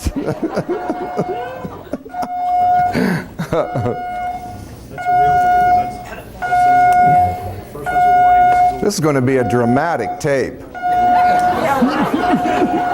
Sirens, lights. This is global science. At any rate, what we found out was that you, each and every one of you, have got a problem.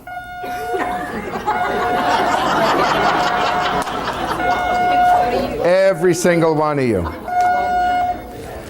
And in the beginning of this, I really doubted it. I really doubted what I found out. Is there any way to stop that?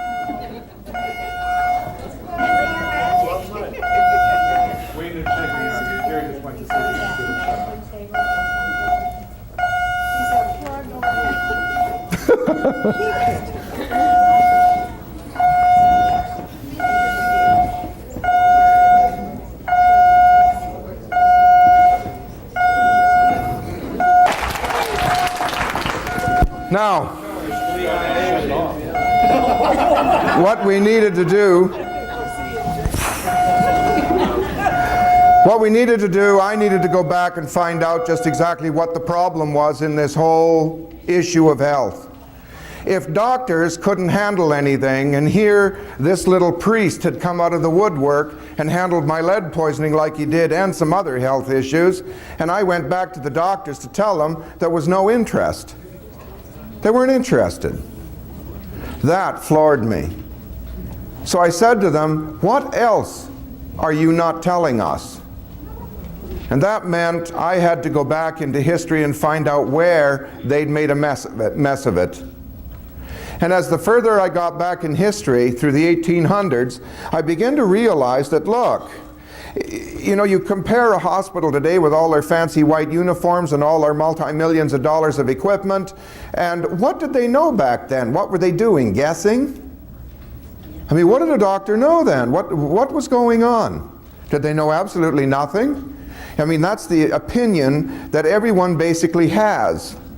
You know, back there in the 1800s, they knew nothing. So I started finding books that were published by doctors through the 1800s, books that they read and books that they learned from. And lo and behold, out of every single book were deworming programs, parasite programs, all through America, all through Canada, all through the world, parasite programs, and pictures of parasites that they had found in flesh.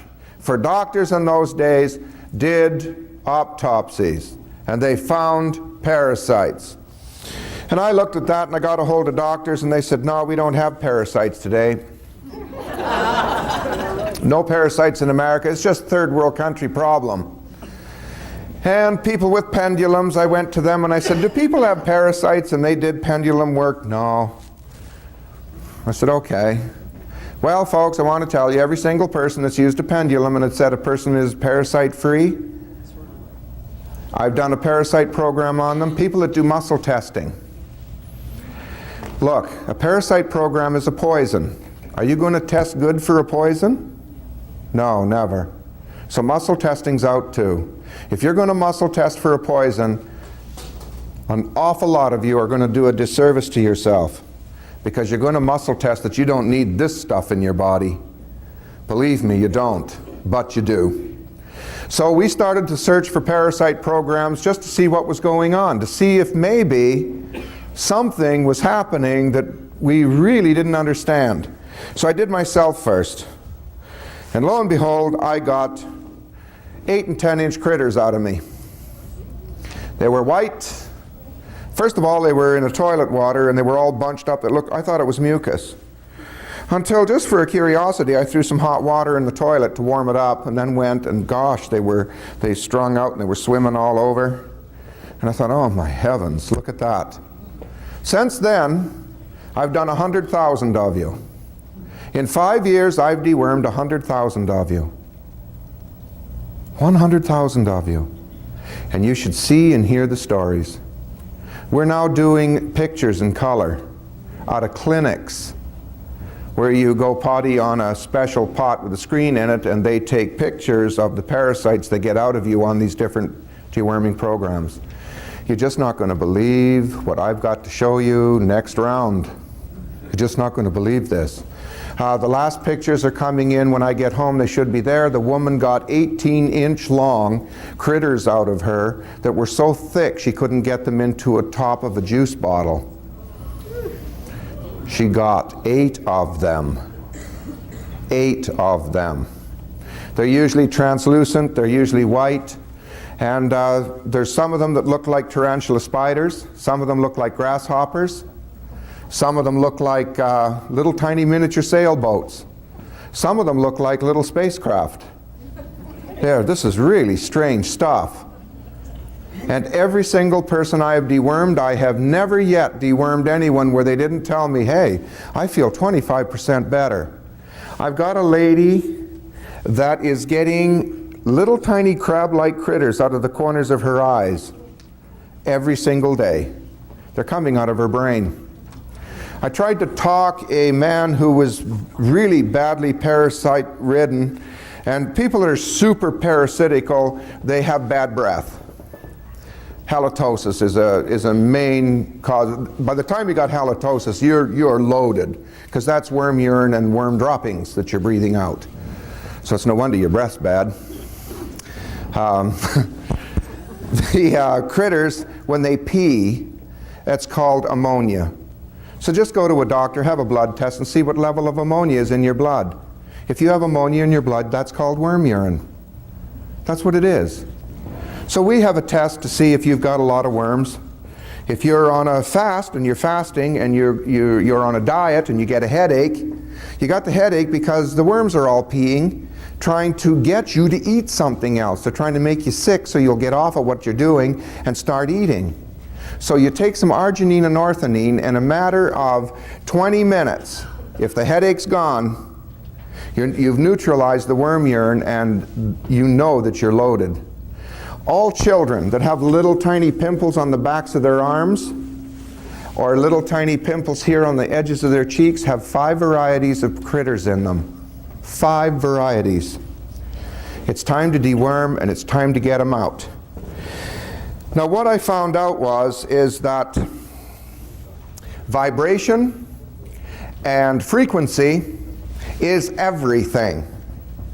It is literally everything. If you take an aspirin, it changes the way you vibrate.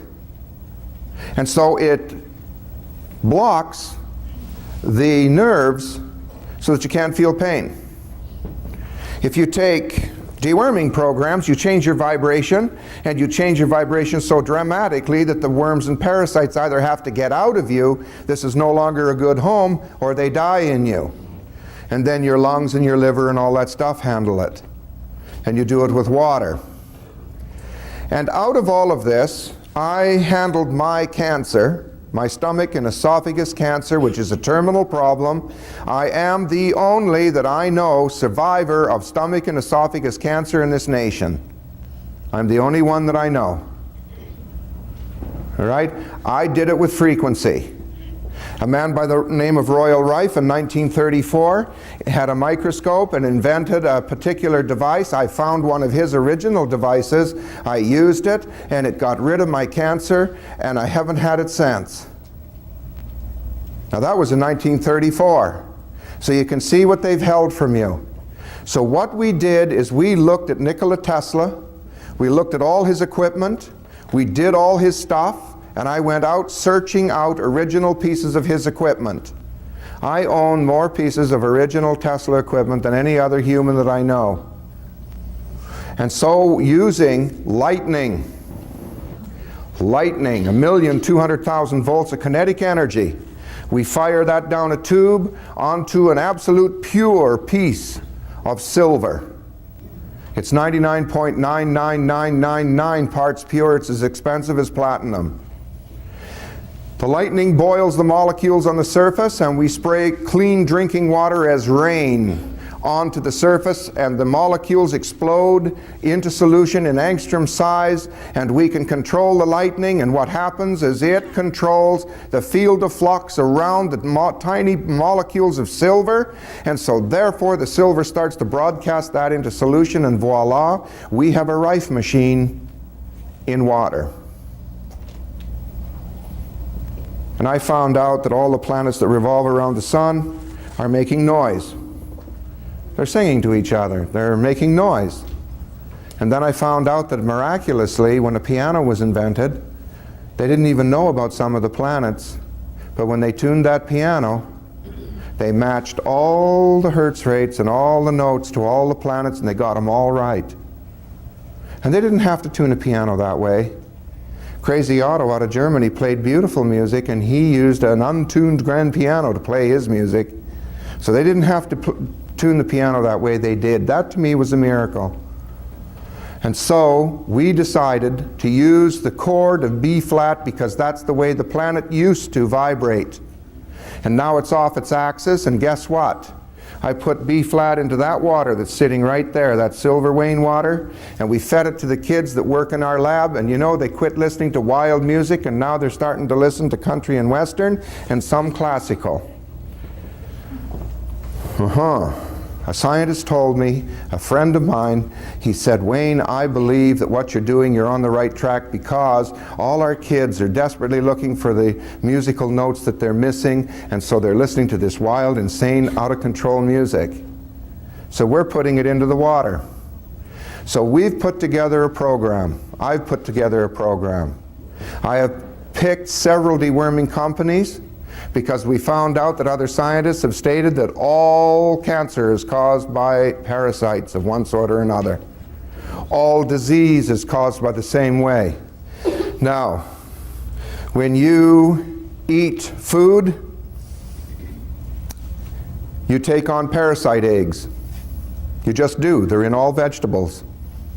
All of them. Through the process of osmosis, when all those parasite eggs are in the soil and you water the garden, the eggs get into the plant through the process of osmosis, and you consume them when you eat a salad. The reason they hatch is because when they make salad dressing, they use propa-alcohol, food-grade propa-alcohol. They wash the huge tank out today, and tomorrow they make honey mustard, and they don't clean the propa-alcohol out of the tank properly. And so they mix the new salad dressing with propa-alcohol. That breaks down the shell of the egg, and when it gets in your gut, it hatches. Now it gets into your bloodstream because it's a really, really small little organism, and it's got a problem. There are these things called T cells going to devour them. And this one little bug had a friend, Pete, and he's already in that T cell screaming for his life. I mean, I can imagine the terror. And for some reason, as an example, your pancreas houses wood alcohol. When it houses wood alcohol to save you from it, that little parasite can feel the vibration and goes there for safety to see if it is safe, and lo and behold it is. T cells can't go close to wood alcohol. And so it gets in there and it starts to grow up, and all kinds of others get in there and they have a great time and they drop their feces in there. The feces attracts another virus that lives in it, and mold, which grows little miniature mushrooms, and as a result your children are born, or you get later diabetes. And so we put a program together, and I've got hundreds of diabetics that are no longer diabetics. It takes somewhere between 6 weeks and 3 months, and up to this point I've only had 2 failures in 5 years. 2 failures in 5 years, and I'm still working with both of them. And I tell you, it's a deworming program. When they get into your thymus, do you know what happens? Your thymus starts to shut down. It disturbs the quantity and quality of acid in your stomach, and as a result of that you come down with Epstein-Barr, chronic fatigue syndrome, or candida. The mold now grows in your stomach because the acid isn't strong enough to kill it, and so the fruits you eat, here you've got a new problem. You're developing warts and all kinds of other things, and it's a mold problem. When you've got flukes in your thymus, you develop chronic fatigue and Epstein-Barr. All you need is a deworming program to shut it down. These folks in the back have a deworming program that we've done tests on. I do not make money on it. I do not sell it. It's a freedom of speech issue. All I sell are the support things around it. And I tell you folks, we've tried to get the program down to, instead of $600 like some other folks have, a full program to deworm you, we're down to somewhere around $245. And you can get your health back. And there are all kinds of things I've discovered that go with this. There's eye drops for those people that can't read and need glasses.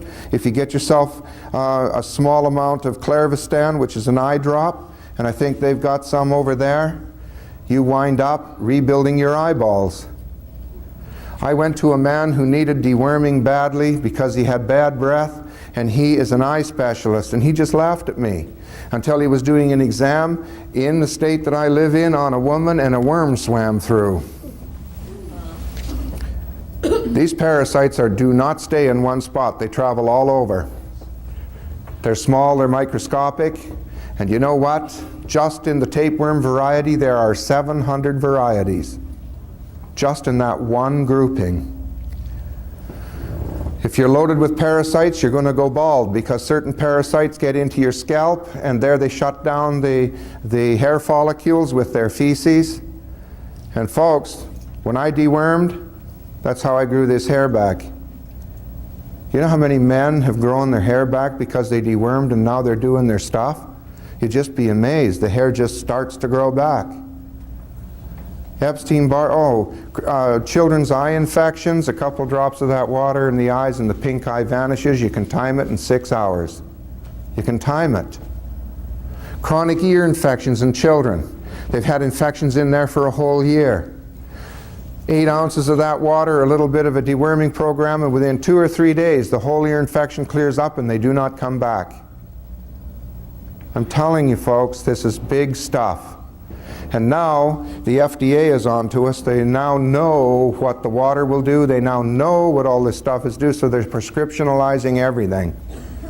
You will not be able to buy, you will not be able to hear me probably after February the 13th or so, or March the 15th this year. Nobody will be able to stand up here and talk like I'm talking right now, because the FDA is shutting it all down with a new program they've put in motion that is a labeling issue, and they're taking all colloids off the market. So we're dropping it into drinking water standards. That means I can sell drinking water. You'll still be able to buy the product, but I will never again be able to stand up and talk about it. Communism is here. We have not done anything about it, and if you want to do something about it, you better start doing something now, because this is a major issue. This means you cannot go to the health food store and read a damn thing about what you're buying. Nothing. You can't read about it. You can't walk in and buy colloidal silver in a store that does wonders for you. And the way they put it down, some 75-year-old woman, when she was 13 years old, said she drank some colloidal silver and turned blue. No one in the history of anything has ever turned blue from it. A few of them, when they were drinking a poison, which wasn't colloidal silver, it was silver nitrate, they turned gray. But the point is they're not, the FDA doesn't care. They've got you where they want you, you're not doing anything, and so they're shutting everything down. I've done the absolute best I can, folks, and I tell you right now, I can get your health back. So we've got other things to show you in the future, and when I come back, all you'll be able to see is me getting younger and younger and younger. I'm going back to 37. I was going to go to 28 or 29, but then I met a couple 29-year-olds. So that did that. Actually, I had a lengthy conversation with him. Oh, wow. So 37, 38, 39 it is for me, and that's where I'm going back. And I want to tell you something. There's things around like this. This is called human growth hormone. And I found out if you put this with colostrum, which we also have, and you hook this up with your deworming program, this is an age regression program, guaranteed. It works. We have some of this from a German man who made this stuff, who owns the largest pharmaceutical company in the world. He's now 80 and he's dying. So he put the whole pharmaceutical company into work and he made this stuff. It's not marketed. I'm the only guy with it. It's called Human Growth Hormone Boost. Comes in a little tiny bottle for $28. And boy, does it work. Now, I don't know how long it's going to be really good, and I don't know how long the people are going to be able to get it into this country, probably another month or some blessed thing. But it has, I understand, a 9-year shelf life, and we're getting some of it in. It's not going to last long. If you want some of it to try it, you can get a little bottle of it for, or give your name and what have you. We can supply. If you can't get it, I think we got some bottles around here somewhere. Have you got any over there? Human growth hormone? Not quite yet. Well, I know there's some upstairs. The point is just leave your name and your phone number and he'll be able to get you a little bottle of it for you to try. It'll blow you out of the water. You combine it with some colostrum and combine it with this program and it will make you younger. It'll get rid of the wrinkles on your face. It'll make you bright and vibrant. Has anybody seen me the last time I talked?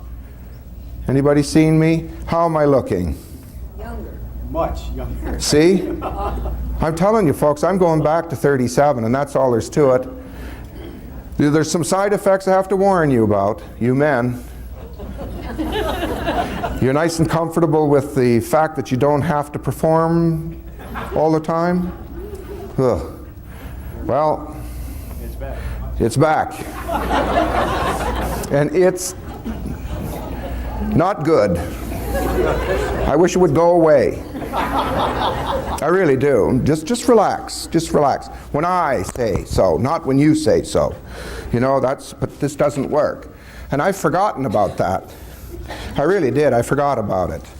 And we've found out that we can do this. We can make you younger, make you vibrant, make you happy, make you healthy. There's all kinds of other little things. There's a substance, an ancient remedy called Lugol's iodine. Anybody heard of it? You know? Okay. We have some over here. Here's the issue. If you're not allergic to iodine, if you can eat shellfish, you're okay, and shrimp or crab or whatever, you're not allergic to iodine, you can handle this. 6 little drops in 8 ounces of water, 3 times a day for 3 days, knocks out candida every time. If you're in bed laying down there with candida, damn it, it's because these critters are growing in your stomach and spreading through your system. Candida is knocked out with Lugol's iodine in 3 to 4 days. And then you can stop using it for a while. There's all kinds of little tricks and things, and I'm going to be over here. I can do a few readings and things, and for my workshop, I got to find out when it is. I don't even know when it is. I'm going to do this one more time. I'm going to teach people how to go to God's banquet table. Now look, folks, if you're religious and you're a Christian, it's okay, so am I. But I just do things a little differently. And if you go to God's banquet table or listen to it, don't run out and scream the devil and all this nonsense, please. Don't come to the meeting, okay? That's kind of a warning for the Christians. It's all right. I love you anyway. Just, I've had some trouble with this. The last time I taught everybody how to go to God's banquet table, I learned that from the American Native Heritage that I'm part of, you know. And we've been at it longer than you have, you know. And give me a break. Don't get on the radio and rant and rave about me and my water is the devil and all this stuff, please. Don't do that. I don't do that to you. So if you want to come to the little meeting with an open mind and you want to learn to go to God's banquet table, I'll teach that. It's a step-by-step program, and the last time I did, 300 people, 2 of you actually wrote back and said you made it. 2 of you. So that means it's worth doing it again, because it's one ripping experience, I'm going to tell you. When you get to go, wow, especially first time, and you look down and see the earth way down there, you know that you've kind of stepped out of this place. And it's a real fabulous feeling of accomplishment. And then when you discover that at the banquet table the stuff comes up to you and performs into reality, and you see you can get schematics, you can get mathematical equations. I've solved problems for scientists that had terrible problems, and I solved them in 2 nights. It took me that long to keep, because I can't remember everything I see. So I got to come back and then I got to go again and get some more information. But you know, all the information of the world is there. Every bit of information you need is there. And get healthy, be happy, and let's get young. And let's get rid of all our diseases and all our problems and get on with this thing. And the very last thing I have to say is that Nikola Tesla, everybody here heard of Nikola Tesla? I'm sure, okay? Nikola Tesla built 3 devices that were part of time travel. The first one was the Lakowski multi-wave oscillator, which Lakowski sort of perfected. There is another device that goes with the Lakowski multi-wave oscillator that was never known. I know what the device is, I built it and it works. That is out of body when you want to experience to travel. That's what it is. It is you, if you've got a multi-wave oscillator, even a homemade one, I can teach you how to make it work. Because you have to build another little device. It's pretty simple. Come to me, I'll tell you what it is. But a multi-wave oscillator is you stepping out of body to travel. Out-of-body experience at will. There's no accident. The second device is interdimensional. That means you can take the body with you to other planets and other places. A little risky. Got to know what you're doing. And the third dimensional travel issue was time in third dimension, which our government's been playing with for years, and they've done some pretty dastardly things with it. I'm not into that, but I was told not too long ago that if I wanted, I could find the equipment. I have found it. It's on its way. I bought it. I own Nikola Tesla's original second device. That takes us to another planet. So we're kind of that far, and I'll be talking about that some more during my workshop. I'll explain it, and maybe I'll have them fax some pictures of it over here so I can show it to you, let you see what it looks like. It's quite a massive device. It uses 1,500,000 volts of power to run. It's a pretty dramatic instrument, and it's all original, and it's in working condition, and I've got it. It's being shipped, and it should be at this place I've built when I get home. So I hope I've made some sense here for you. I tell you, there's great hope. There's lots of stuff you can do for your health. You can get better. We've got a fabulous deworming program. We've got fantastic water. There's a tape over there that you can get a hold of and watch. And there's people, I believe, on the tape that stand up and tell you what they had and what they did and how they handled it and got rid of it and did all this stuff. Oh, I still got 10 minutes. All right.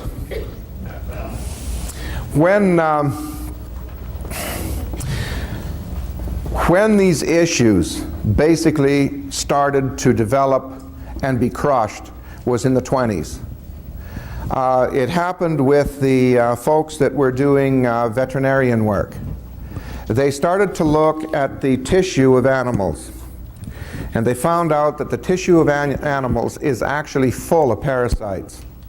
So if you're eating medium rare, or raw meat, you got loads of parasites in you, loads of them. In medium rare, and rare meat, we find actual living hatched critters that are running around. They're already hatched. And it's in all meat. It's in chicken, pork, beef, sheep, goats, the whole 9 yards. The time that it really started to be suppressed when they wanted to use drugs for disease was in the 20s. The veterinarian group found these critters, and they went to the hospital and asked for some tissue samples of humans, which they were given. And they found all the critters in human tissue. All the critters from those meat varieties were in the tissue. When they wrote a book about it, the church got involved. And the church stood up and said, look, we don't care if the critter looks the same as it is in an animal, pees the same, runs the same, breeds the same, wiggles the same. We don't care. Man is not an animal.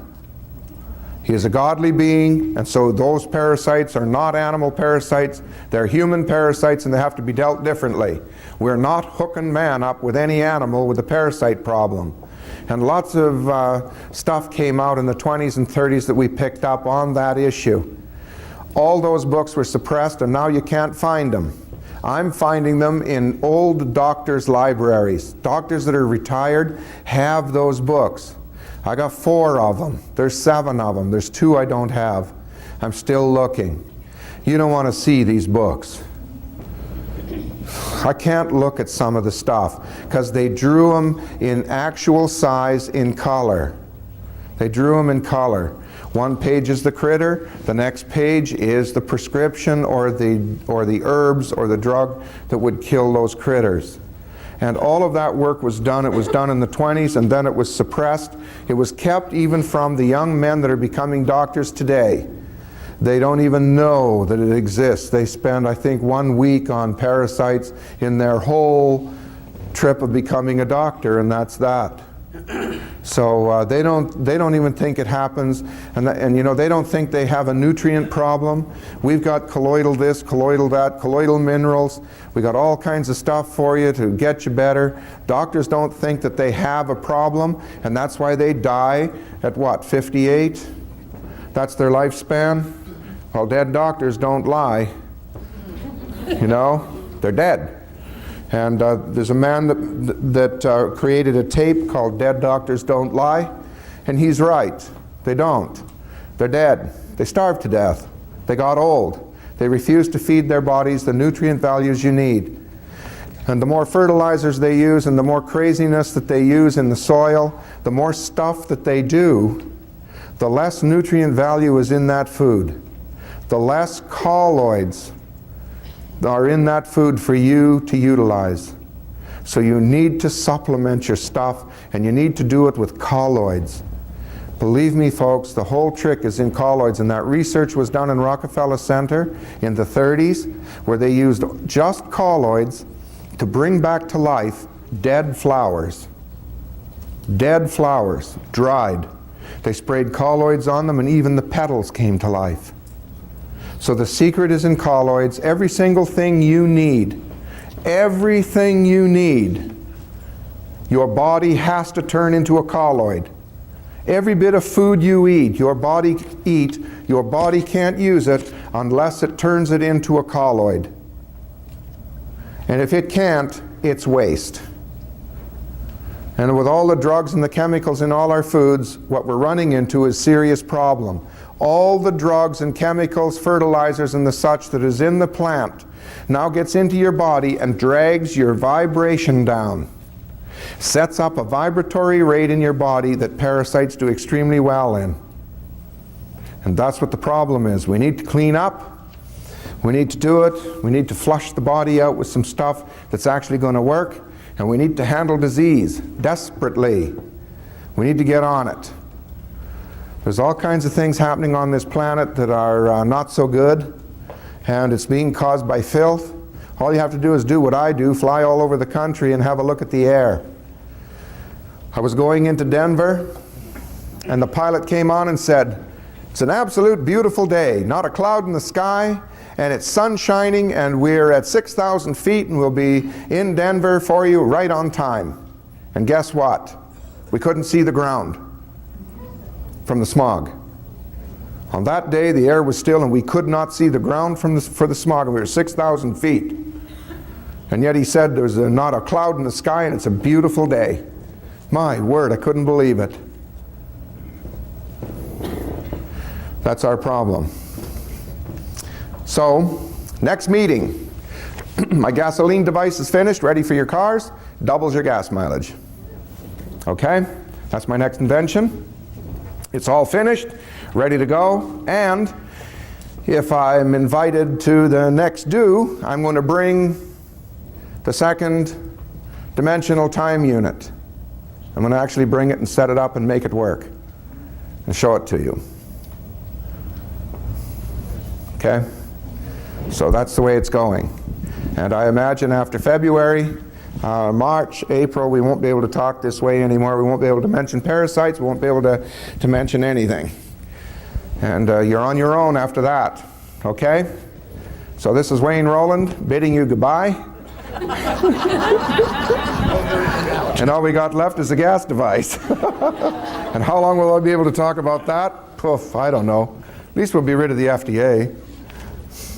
Thank you, folks. Okay. Thank you. Thank you, Wayne. And his table.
What we're going to do is we're not only going to discuss your energy and how you can use that energy, but what we're going to do is we're also going to discuss a method for you to get out of here, go somewhere else.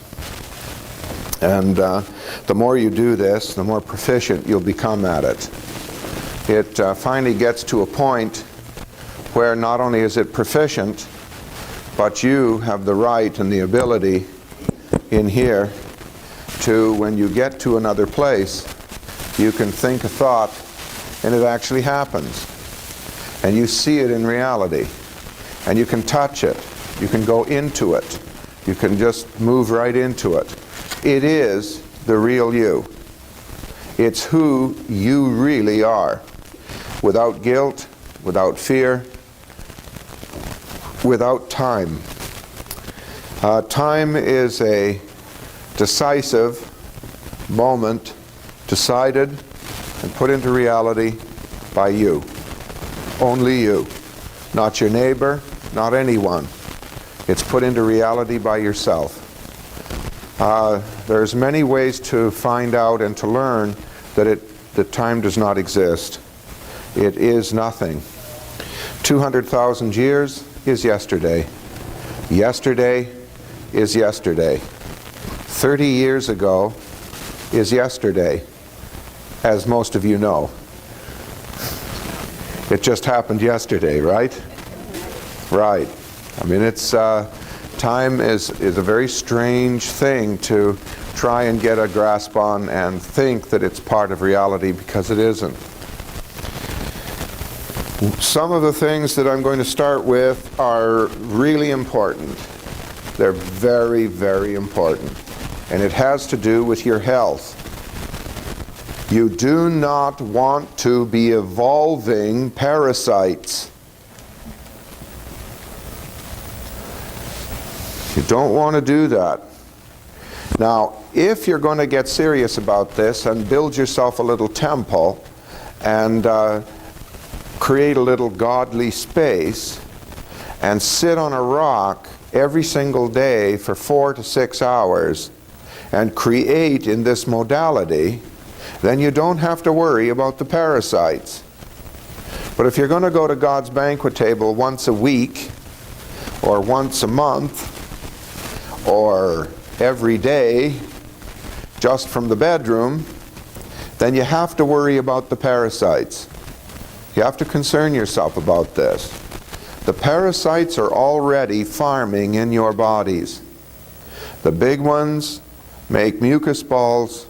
They put food in there. They entice other varieties in there. They seal them up. They feed them. And when they're big enough, they let their young in there to eat them.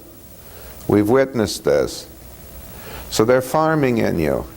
Can you imagine if that's a conscious state and a parasite finds out that a woman now is going to have a child, and so the child's now taking all the special enzymes and all the special things? What does that parasite do? Well, it gets on a bunch of filth and it gets up into the brain and knows exactly where to lean against the walls, throwing into a state of cravings for foods that they want. This is a conscious state of thought. And they're not stupid. And when they're upset with you, they want you to stop doing that, so they all urinate at the same time. They basically urinate at the same time to make you stop doing whatever it is you're doing, so that you think that the herbs you're taking or whatever you're taking is making you sick. That's a state of consciousness. So when you're doing the work I'm going to show you, you don't want to be evolving those parasites and making them smarter. Because when you go to God's banquet table, so do they. All right? Now we have a little program that I've put together. We use quite a number of different companies and things. I don't sell the stuff. I'm not interested in the stuff.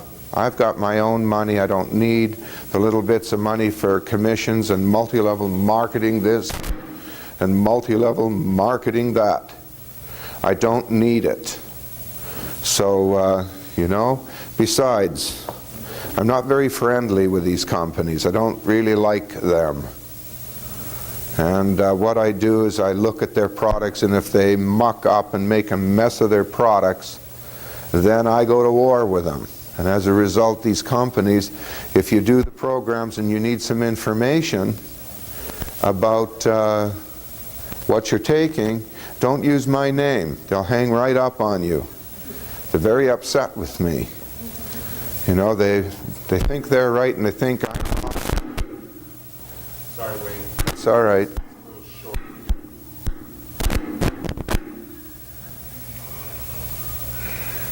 They think I'm wrong, and I'm not wrong. I mean, it's them that had 2 deaths, and the FDA ran in and shut them down because they absolutely insisted on doing things their way. The only thing that saved them was the fact they had 2 doctors on staff. So that saved them. But boy, I tell you, was there some trouble to pay over that. You can't be knocking people off. You know, you can't be doing that with products. And they bunged people up, and the parasites got so crazy that they actually killed them. So for heaven's sakes, if you're doing these programs are very serious, but they're safe. They're done so that you knock the parasites out first, and then you do intestinal cleanses and cleaning. All right?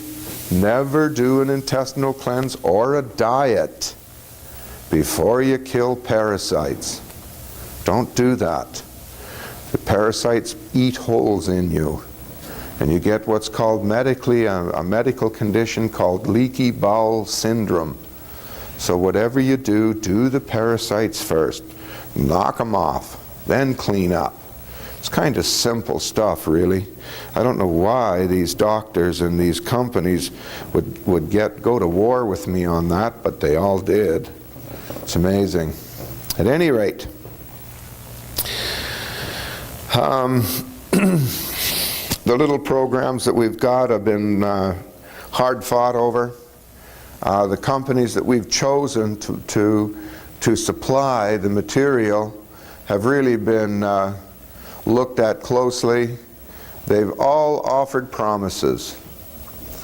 In the beginning, they found out that I was willing to do videos and get videos out to you and do all these things. These companies, they just thought that I was crazy. Yeah, well, if he's going to go